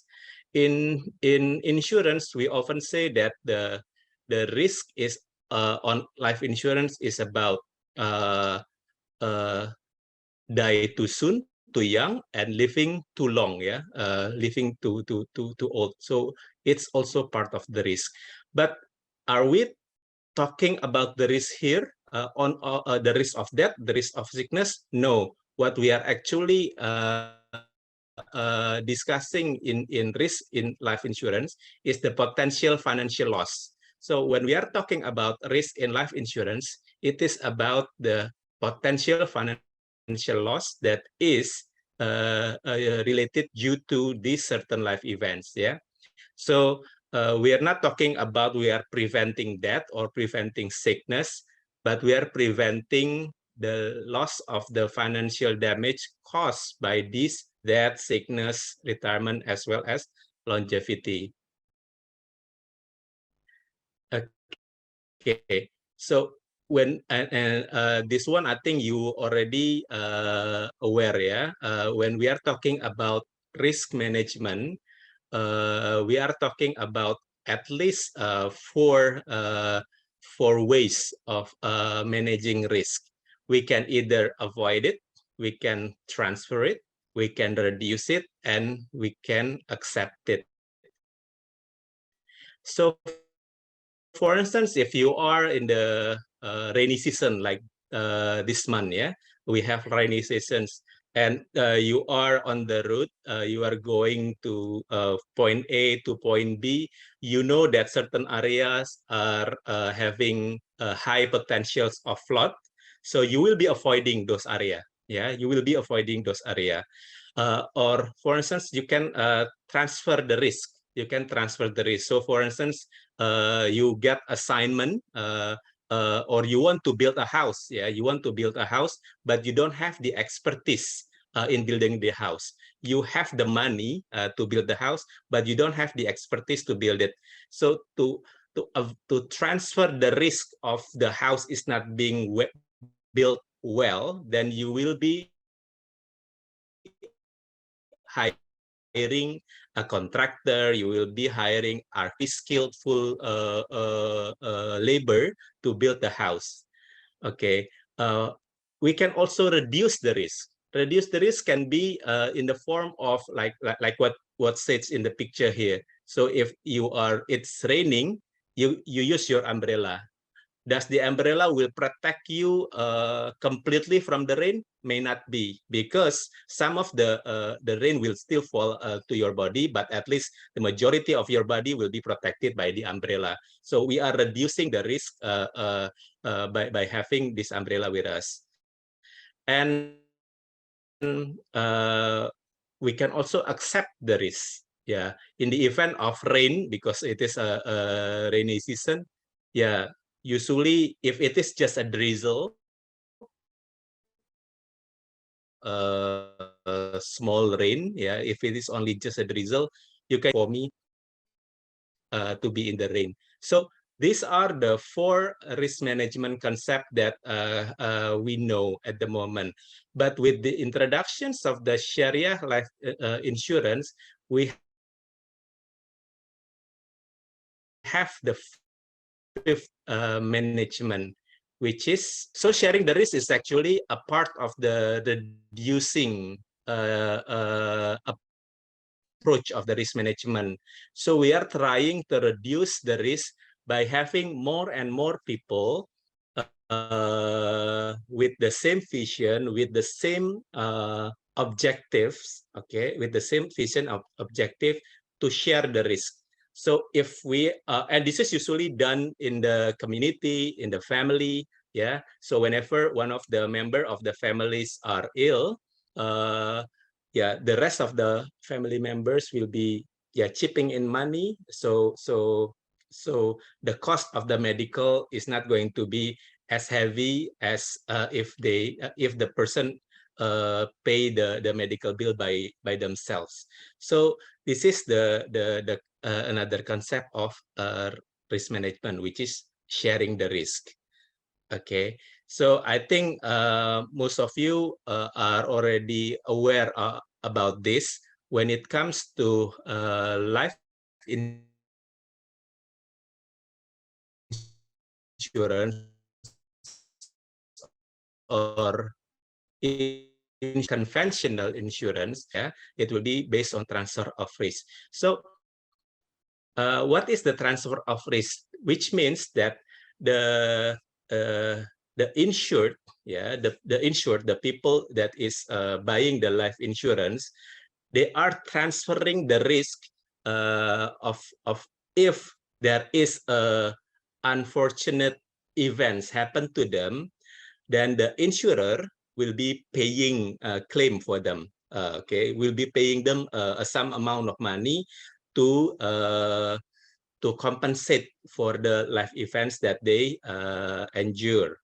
Okay, so that's the reasons for the conventional life insurance. Okay, but life insurance, the conventional one, is not Sharia compliant because the transfer of risk is actually it's actually a tijarah, it's actually a tijarah transaction, whereby in tijarah transaction or buying or selling transactions, it needs to comply on three things that has to be very, very clear. The first one is what is the matter being transferred? Okay, what is the subject being transferred? The second one, the price of the subject being transferred.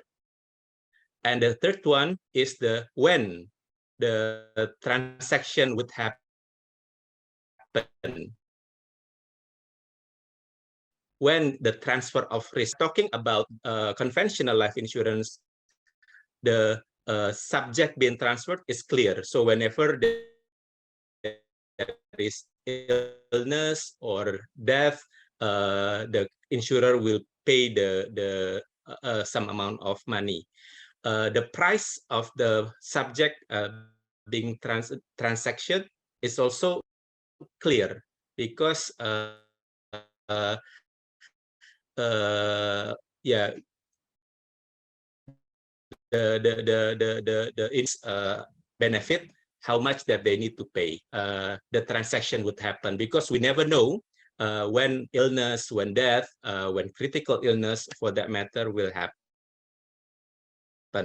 So that is why that for Sharia insurance or takaful, we really need to come up with a new solution whereby we eliminate the gharar, the uncertainty in the conventional insurance, and making it Sharia compliant.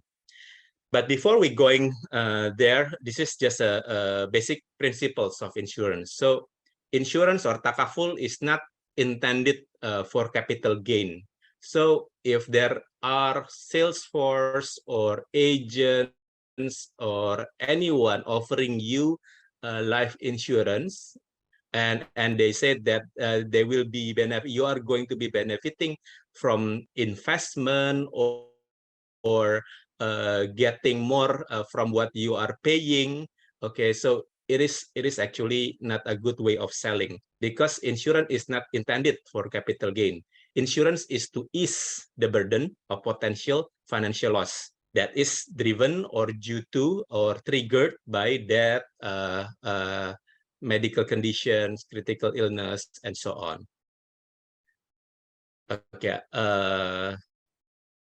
In financial planning, when we are talking about insurance, it is actually the basic foundations of the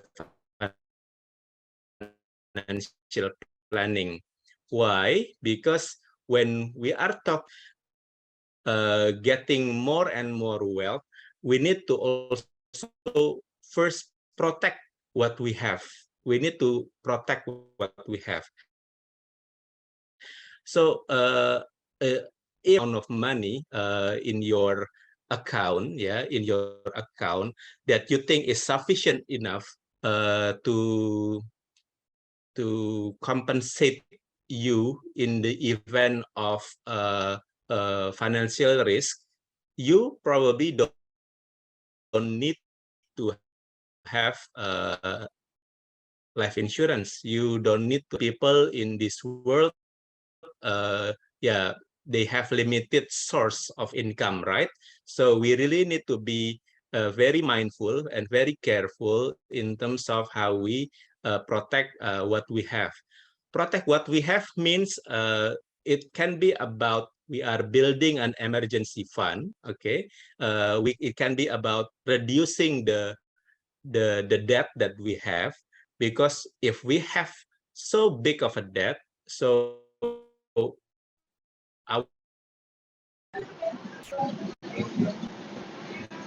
wealth is not going to or growth for bigger wealth accumulation. Is there anyone who would like to ask questions? Because I think there are some noise. Yeah, we still can listen you. Okay. Ada yang bocor kayaknya soal ini. Yeah. Okay. So the protections insurance is only one part of the protection in financial planning. Once we have this in place, then we can accumulate the wealth and preserve it or distribute. And I think this is very common in Islam. Then part of your money or part of your asset belongs to actually your assets is not necessarily yours. There are some parts of it that belongs to those who are in needs.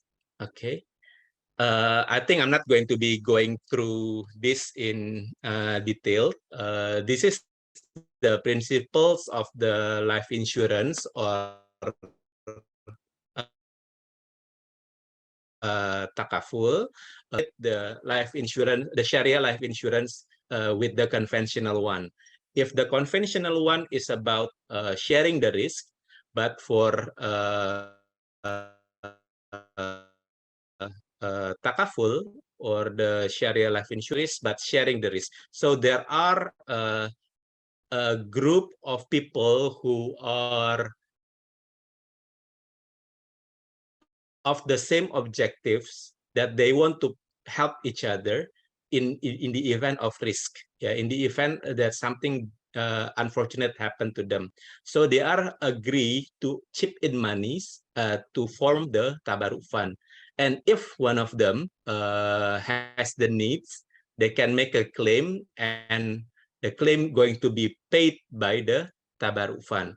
So in essence, they are not transferring the risk to the life insurance company, but rather it is more of an act of helping each other. So this is very close to the social finance, the subject that we are talking about, right? So what's the role of the insurer? The role of the insurer, it is more about managing the tabaruk fund. So they are going to be trying to find more fund will be able to be benefiting more and more participants. And I think in insurance we play by the law of big numbers. So the bigger the pool of the members, the bigger as well the pool of the tabaruk fund, and it's going to be more sustainable in the long run. So this is what differentiate between Sharia life insurance and the conventional one. Another difference that the Sharia life insurance has as compared to the conventional one is more about the separations of funds. So in Sharia life insurance, it is very clear, it is very transparent in terms of the how the funds is dissected or divided. Yeah, so we have at the very least we have two funds at the very least. So at the very least, we can have tabaruk funds and shareholder funds. So the tabaruk fund, it is the source of fund to help each other, and it is actually owned by the participants. It's not owned by the insurer. So prudential Sharia, we cannot, not ours. It doesn't belong to us. One. So this is more about the fee for insurance company. Insurance company will be using this fee to manage given to the sales force or tenaga pemasar, yeah, and also how we can better in terms of the marketing program, yeah, coming up with a better marketing program to attract more and more people coming into the tabaruk fund. We also have the participant investment fund. This is very likely if the product is having an investment, an endowment product, or if we are having investment link product, or probably you know it from unit link, yeah, unit link. So we will be having this third fund, the participant investment fund. Once again, this fund doesn't belong to the shareholder. So shareholder or the life insurance company benefit from this fund. So this is completely different from the conventional, because in conventional, whatever that customers are paying is actually going to be owned by the insurance company. So in a way, in Sharia life insurance, it is more transparent, and based on the regulation, we will need to update this regularly. At the moment, we do it on quarterly basis, so everyone basically can see the performance of each of these funds on regular basis. Okay, why Sharia insurance fits for Indonesia? I'm not going to be talking too long on this one, but I think what I find interesting is that the very concept of the insurance is actually fits with our Pancasila. So in Indonesia, to those who are not aware, we have the Pancasila as the 5 pillars governing the Indonesian country. So it's about the belief in Almighty God. Yeah, the belief in Almighty God, that's the first principle. And the Sharia insurance is also based on the Sharia compliant, yeah, based on the Sharia principle, Quran and Hadith, derived from Quran and Hadith. Just and civilized humanity, and we are also in Sharia insurance, we are upholding the fairness and transparency. As you can see, it's very transparent. Everyone can see it, and we are trying to be fair in terms of managing the tabaruk fund as well as all the aspects of the Sharia insurance. Unity of Indonesia, the unity of persatuan Indonesia, and this is also unified under the tabaruk fund. The terms in Indonesia, and this is about the democracy guided by the wisdom of the anonymity arising out of deliberations among the representatives. So, in short, the contract and or the act is based on the agreement of all the participants. All these participants give the mandate to the insurance to manage it. So it's actually quite a democracy, yeah, having the Sharia insurance practice. And last but not least, social justice for all the people of Indonesia. And this is because Sharia insurance is, although it is based on the Islamic principle, but it is not only for the Muslim. like in Prudential Indonesia, 20% of our customers are actually non-Muslim. So the Sharia for all principle is like a rahmatan lil alamin. So rahmat for all the human being in the universe. Yeah. And lastly, Indonesia, I think you've seen this before as well. We are already like the third year consecutively chosen as the most charitable country in the world. Its generosity. People known for the generosity in the times of needs. Yeah, and one of the things that they'd like to help is not only by giving the donation, but also this is really good. So that is why the Sharia insurance fits for Indonesia. And more and more, I think Indonesians are getting more religious. So if we are comparing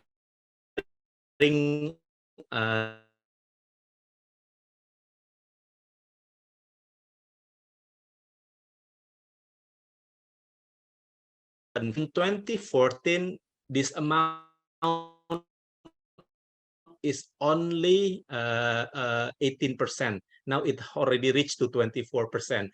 That suggests that Indonesians are getting more and more religious, yeah, more and more religious.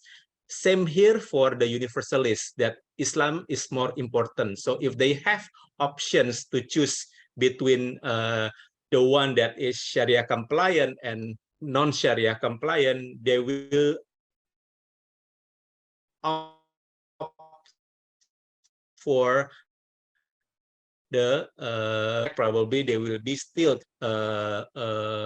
non-Sharia compliant one, yeah. But I think they will be giving more considerations to the Sharia compliance of the product or the goods that they purchase.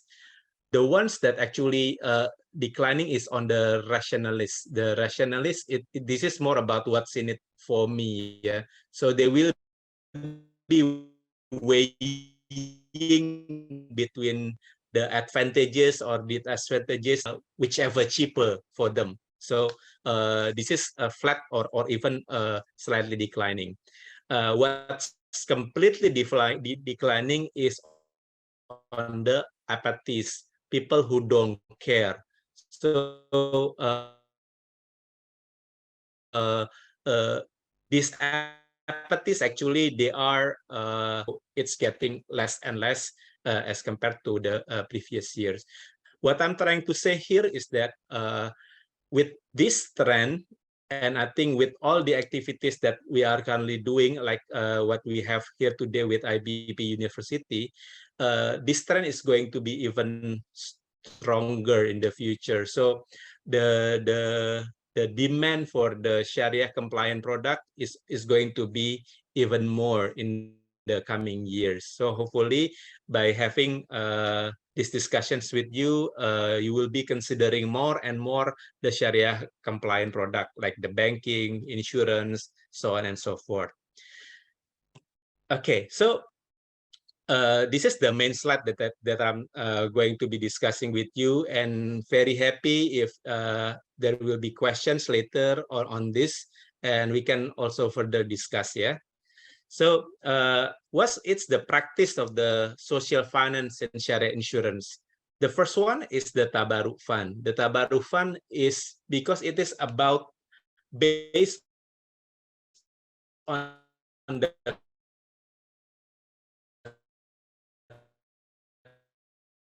concept of whereby everyone use, which is social finance, is very relevant in this practice. Yeah, and the Tabarruk Fund will also have Tabarruk surplus. This amount of claim that happened in particular year, or than what is actually happening. Yeah, if such thing happens, we will have what we call surplus tabaru or surplus underwriting. Yeah, the difference between conventional and Sharia. In conventional, if whenever we have the surplus in terms of underwriting, it will be 100% claim by the company, yeah, by the insurer.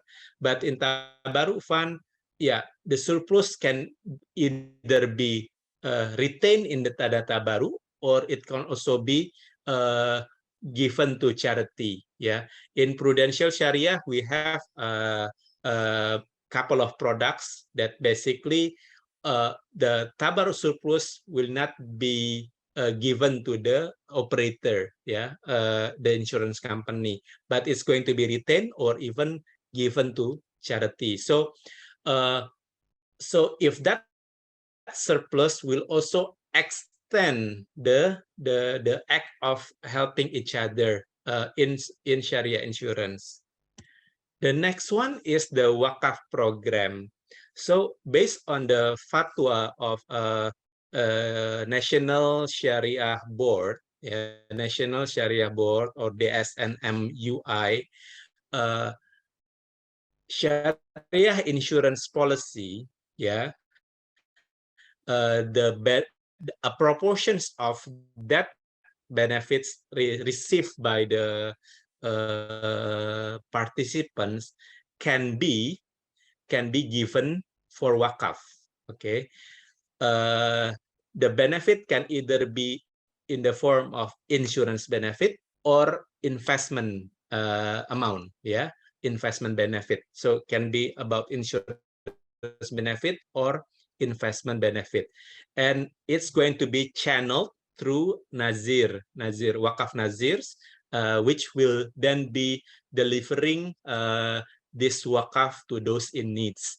So in a way, it's another form of amal jariyah. Yeah, it's another form of amal jariyah. Tabaruk fund itself is an amal jariyah actually. So because you are helping each other, but if the policy already paid for the claims, the claim itself can be, some proportion of it can be also allocated for wakaf program.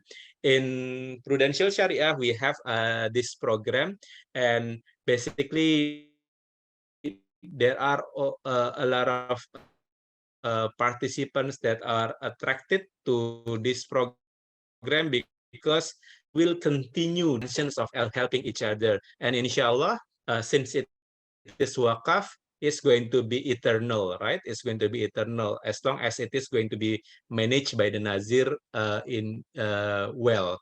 That is why in terms of the selections of Nazir in Prudential Sharia, we are trying as much as possible to be careful in terms of the Nazir that we are collaborating with.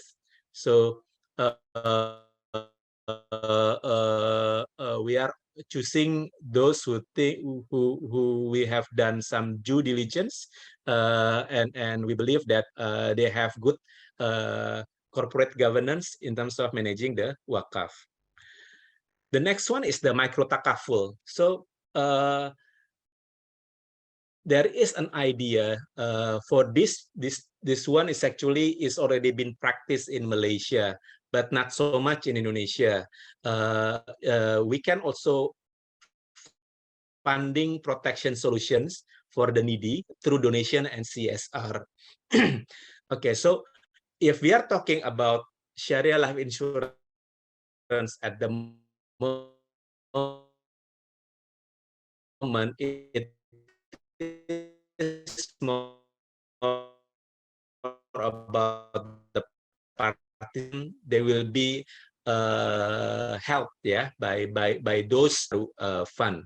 But in micro takaful, it's more about giving a portions of money, but the benefit is not for you're not expecting anything out of it. So it's going to be used to funding protection solutions for the needy. So for instance, like the fishermen, farmer, I don't know, Gojek driver or Grab driver, things like that. Yeah, those who probably, then it will be funded through the micro takaful. So it can be also be done through the CSR. So if the company has the CSR fund, it can also be funded through the CSR fund.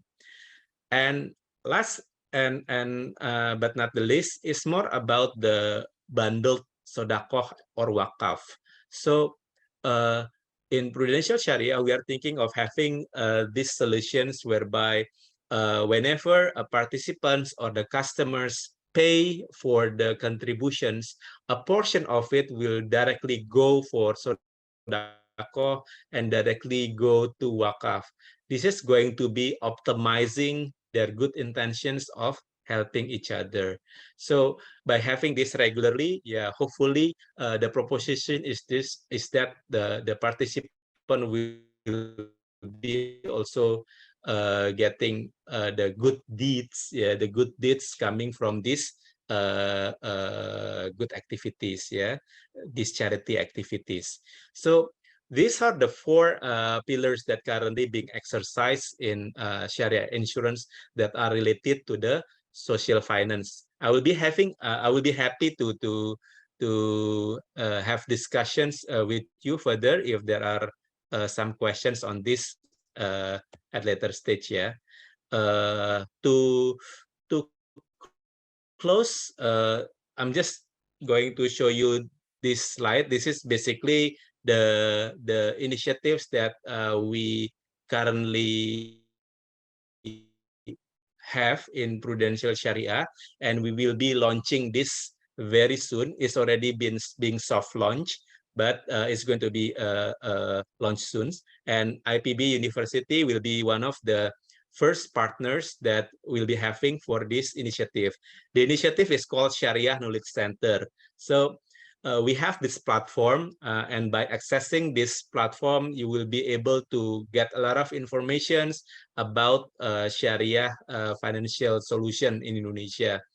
And we are not talking about only insurance. We have banking, we have investment, we have some e-learning in terms of muamalah, and a lot of things. You can also find all the fatwas, all the regulations pertaining about Sharia financial institutions. Yeah, and in the future, we will be having more collaborations. We just had a workshop with the SNMUI 2 weeks ago in terms of discussing on the product innovations for the industry. So we're not talking about only for Prudential Sharia, but also for the Sharia University joining. I think we can also collaborate more and more in terms of the research, literacy initiative, so on and so forth. So to close, I think I would like to say thank you for the attention. And if you want to check more about the Sharia Knowledge Center, you can access it through this link. Yeah. That's all for my presentation. So I would be accepting questions, if any.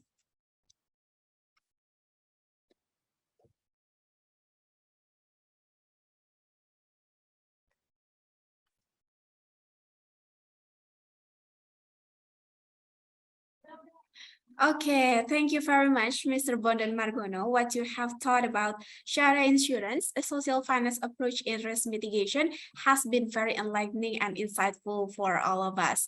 And we would like to remind you, all of participants, to fill the list of attendance in the link that has already sent on the chat room. The attendance list will be the basis for the attendance assessment, so don't forget to fill it. Okay, let us continue the Q&A session, Mr. To all participants, you can drop your question via the chat room, or you can using the raise hand feature, so you can ask to Professor Mr. Bondan Margono directly.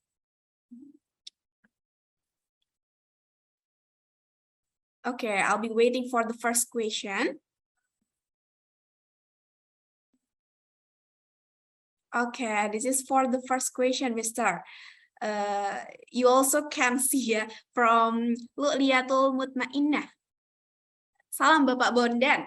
Thanks for the insightful explanation. I'm Luli. How can Sharia insurance also help people in need other than our outside from insurance participants? Then related to Islamic social finance, is there any movement in integrating wakaf and insurance that can provide more sustainable benefits? For example, a guarantee sum in the management of wakaf assets by Nazir so that the wakif feels safe to make wakaf to the Nazir, when the Nazir will invest the wakaf fund to a strategic project, then the Sharia insurance can give a guarantee for that wakaf fund. Okay, take your time, Mr., to answer this question. Okay, what I think, thank you, what's the name? Lulia, yeah? Luli. Okay, Luli, yeah?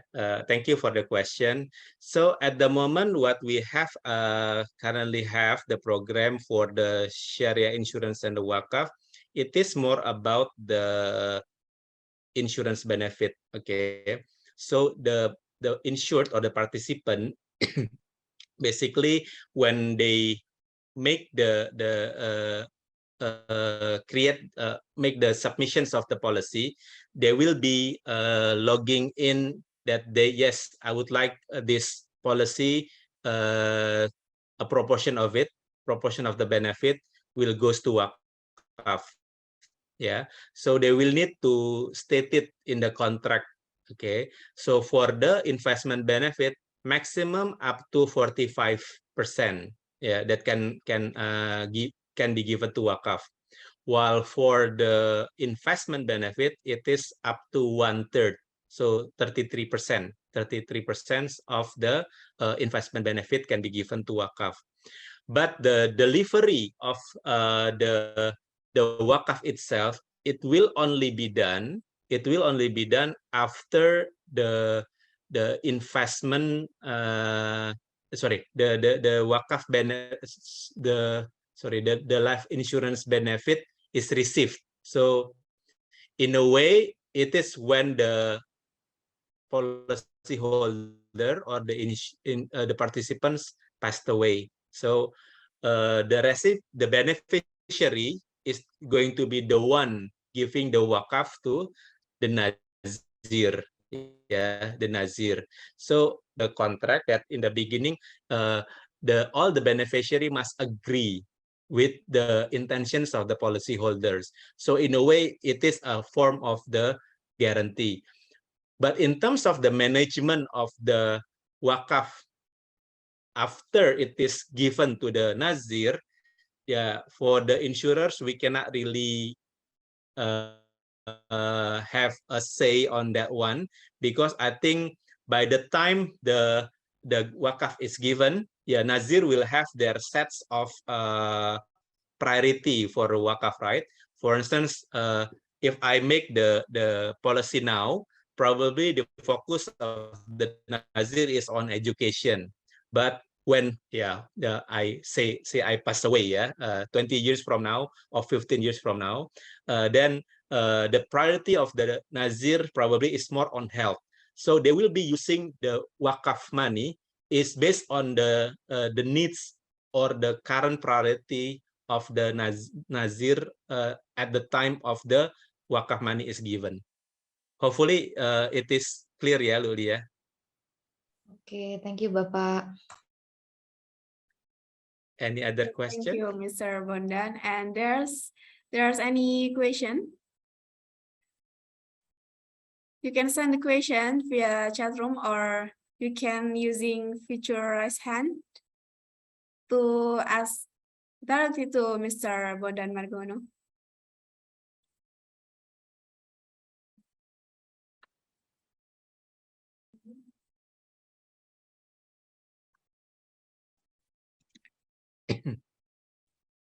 Okay, I think enough for the Q&A session today. And thank you for your answer to the question, Mr. Bondan Margono. Your answer were very insightful. I believe what have been explained by Mr. Bondan Margono has answered all the questions very clearly. And I think that is all for the Q&A session. And then maybe do you have any social media or email for so we can ask directly to you for maybe sometimes on the next time we have a question. Okay, you can I just chat with you, yeah. Yeah, this for the second. Okay, I think this is a lot of question. The next question is from Arida. Thank you, sir, for your explanation. Sorry for my English not very good and my knowledge is not very deep about insurance. But all I know so far is that when we take insurance, it means that a premium is paid or premium. For example, we follow health insurance when there is no claim. It means that the money we pay in the form of premiums will not be returned. How about Sharia insurance? It's a same. Can I get information about this? Yeah, thank you. Very good question. So the practice that you mentioned, that if the money after you are paying the premium and you don't get sick or you don't claim anything, then the money is going to be lost. It's more the practice in terms of the conventional one, because it is more about transactions, yeah, transactional selling and buying, yeah. So whatever it is that you are paying, then when there is no risk happen or no health issues occur to you, then yeah, you're not going to be getting anything, right? While for the Sharia insurance, the Sharia life insurance, it will be directly divided into separate funds. So the big proportions of the money that you already given to the insurance company will be allocated to the Tabarruk fund. And once it is in Tabarruk fund, it will stay there. Yeah. So although you're not getting, and actually it is based on the act of helping each other. So it's more about you have committed yourself in helping each other. So if you are giving money to help each other, yeah, the intention is actually you're not planning to have it back, right? You don't plan to have it returned to you. But if you don't have claim, the money that you are contributed is actually helping a lot of people. So in a way, it's another form of doing good deeds for others, right? So the money that you are giving is benefiting others, to those who are in need. So whenever you are, for instance, you sleep at night, yeah, you somewhere in another part of Indonesia, a family will be assisted by the contributions that you make from the Sharia life insurance, because you are helping each other in that respect. Hopefully that explains to your questions. But I would like to also add another one. But more and more we are trying to come up with innovations whereby if, for instance, you stay for quite a long tenure of the policy, then the company will be also to be able to appreciate you, more in terms of the loyalty and the benefit of helping each other that you have been giving, and then yeah, there will be some maturity benefits when the contract ends. But I think it is still going to be discussed further, yeah, with in Indonesia. Hopefully that explains. Okay, thank you, Mr. Bondan. To Mrs. Arida, is that clear? Okay, we move on to the next question from Mr. Asep Saifullah. If I join the education insurance program, it turns out that later my child will get a scholarship. Can the funds that have been developed or project be returned Okay, thank you. Good question, Asep. So most of the education fund, it is more about the endowment product, yeah, endowment product. So if you recall my slides, so it will also include the participant fund, yeah, participant investment fund. Okay, so that participant investment fund is actually owned by the participant. So it's not owned by the Sharia company, the Sharia life insurance company. So, and if we are talking about education program, usually it is going to be based on the time length, ya, lamanya waktu, ya, lamanya waktu. So, for instance, if the contract says after you'll be getting some amount of money, then regardless whether you are getting scholarship or you are continuing using non-scholarship program, then the money will be given to you based on the contract. So to answer shortly, basically, although you are getting scholarship, then it's still going to me. It's not the Sharia insurance money, Sharia insurance company money. Yeah. Thank you, Asep. Okay, thank you. Okay. And then the next questions is from Mrs. Adelia Oktarina. Thank you for your explanation, Mr. Bondan. Is there any scam of Sharia insurance that can be used by SMEs to manage the risk in their business?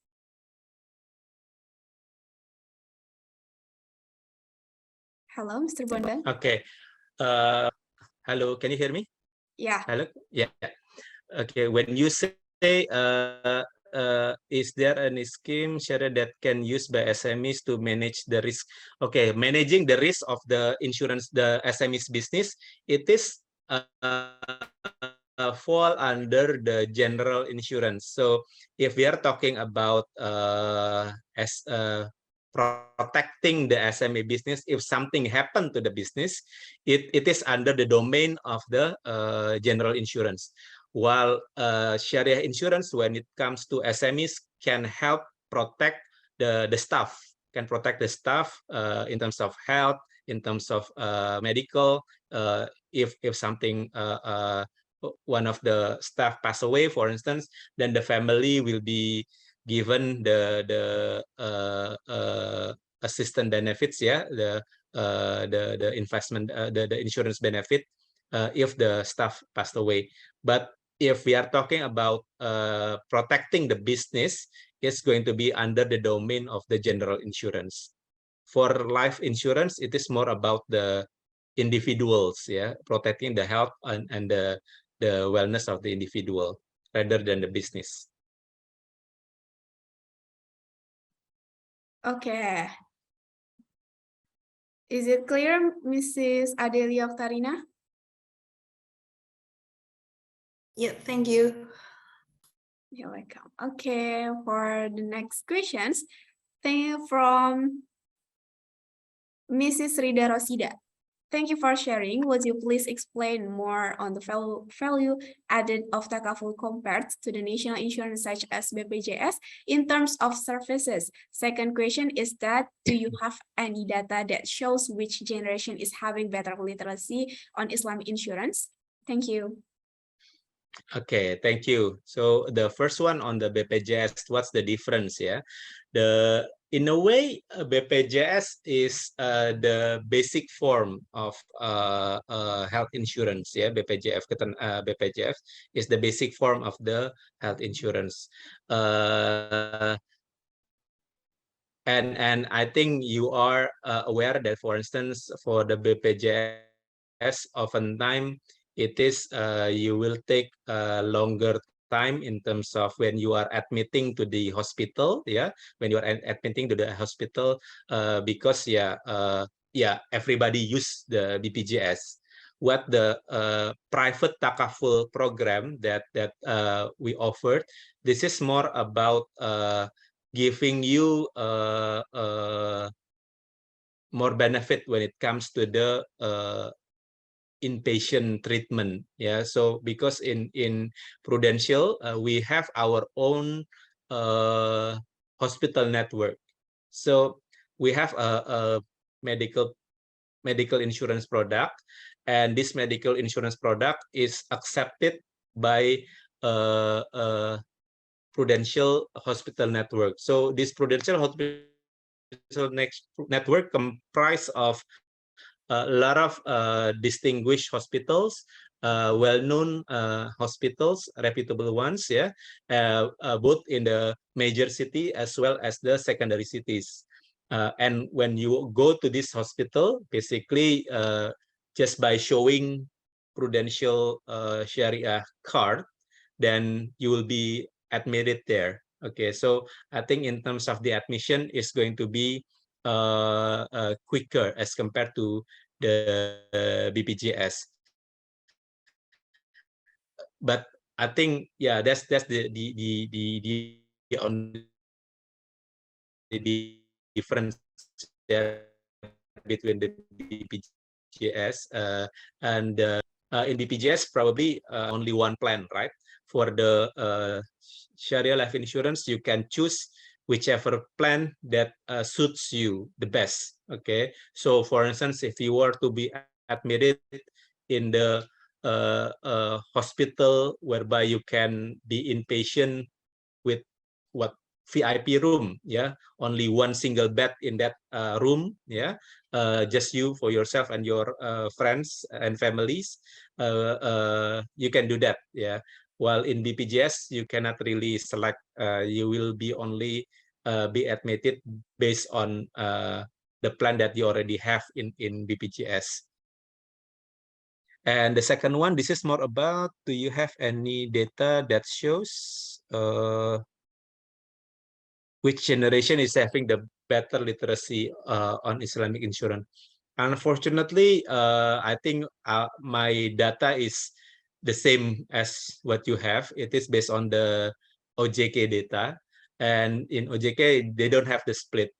But in Prudential we have our own research, and the understanding is not about the literacy, but the understanding of the Sharia life insurance is well accepted more in the younger audience rather than the older one, because I think more and more like people like everyone here, they are still young, they explore with new alternatives, yeah, while yeah, probably the 40-50 years old, yeah, it's more about that insurance is the same thing, because the age of insurance, Sharia life insurance in Indonesia is only dated back in 2001. The fatwa that allows Sharia insurance in Indonesia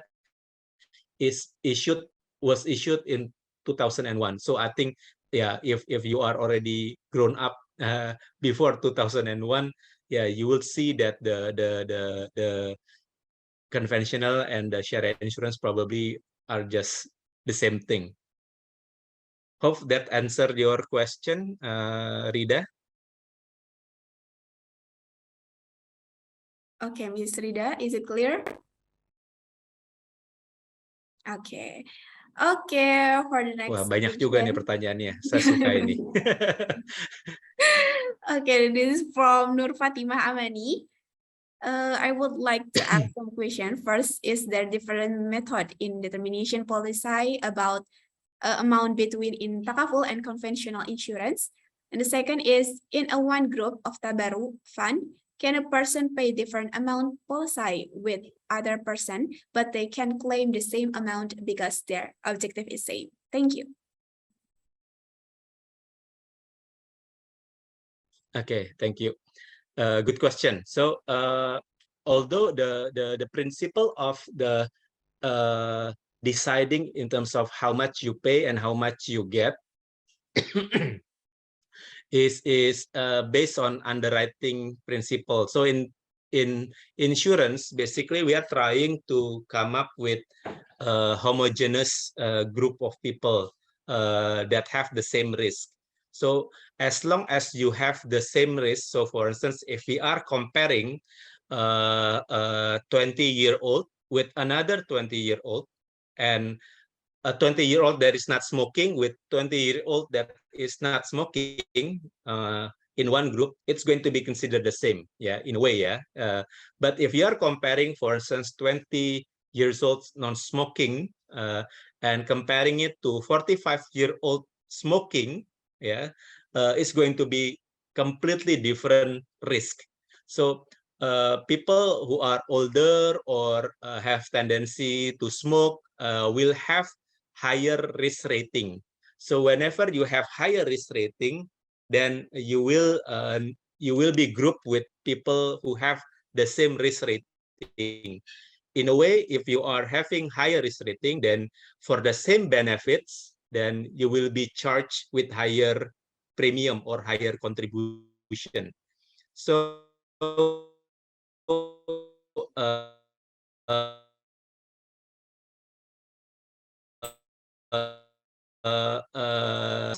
uh, back to my earlier explanations, in Sharia life insurance, it has to be fair. People who are maintaining their healthy lifestyle and people who are not having a healthy lifestyle. So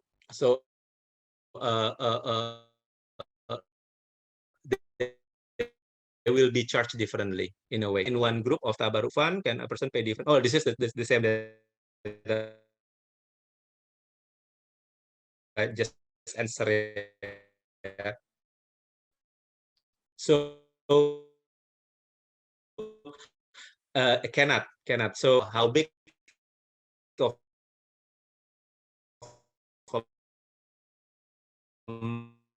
amount of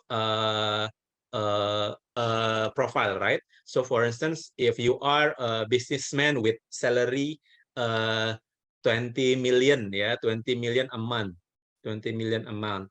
So if something happened to you, then your family will be needing, yeah, probably 3 years of that 20 million amount. So 20 times 3 years, 20 times berapa tuh? 36 ya. So 722 million. So you will need 722 million for your family. So your family can recover and then get back to their life, or probably getting new business, ease up the income loss that the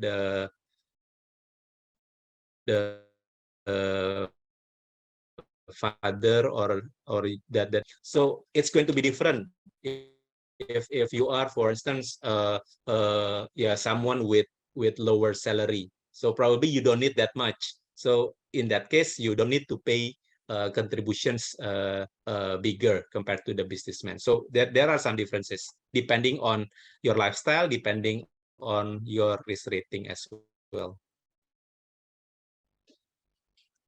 Okay, thank Semoga you. menjawab, Nur Fatimah. Okay. Mrs. Nur Fatimah, is it clear? Okay. Okay. There are any question again?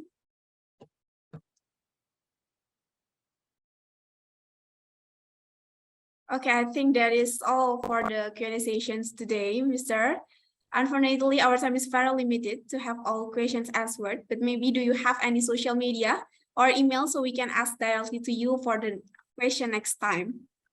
Okay, you can search me with my full name, Bonan Margono. I think, yeah. Okay. You can find it, yeah. Okay, and I would like to ask you to stay on your screen, Mr. As we have a small token of our appreciation for you, please accept it with our sincere thanks.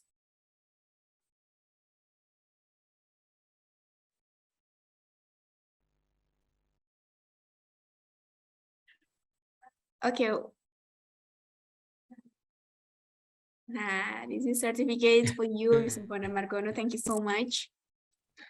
Thank you, Anissa. Thank you, everyone. It's been a pleasure.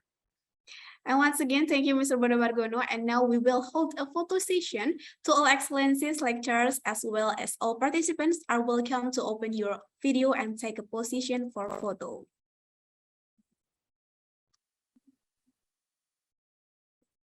Okay, I'll be wait.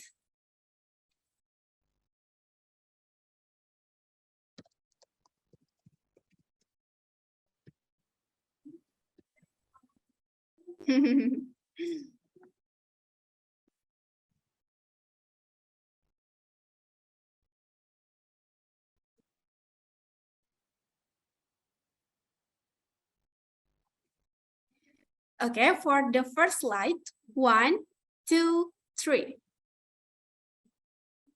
For the second slide, 1, 2, 3. And for the third slide, 1, 2, 3. Okay, thank you so much. Before we close all our agenda today, is there anything else you would like to say, Mr.? Maybe a closing statement? Okay, so hopefully I can give you some insight, some new insights. And if you want to check further in terms of the Sharia knowledge or Sharia informations, you can go to the Sharia Knowledge Center. I can write it here, the link for everyone to see. So see you in Sharia Knowledge Center. Thank you very much. Okay, once again, thank you so much, Mr. Bondan Margono. And ladies and gentlemen, the second series of lectures for our event has come to an end. We would like to express our gratitude to all our distinguished lecturers today, Professor Habib Ahmed and Mr. Bondan Margono, who have shared their valuable time, knowledge, and wisdom on today's lecture.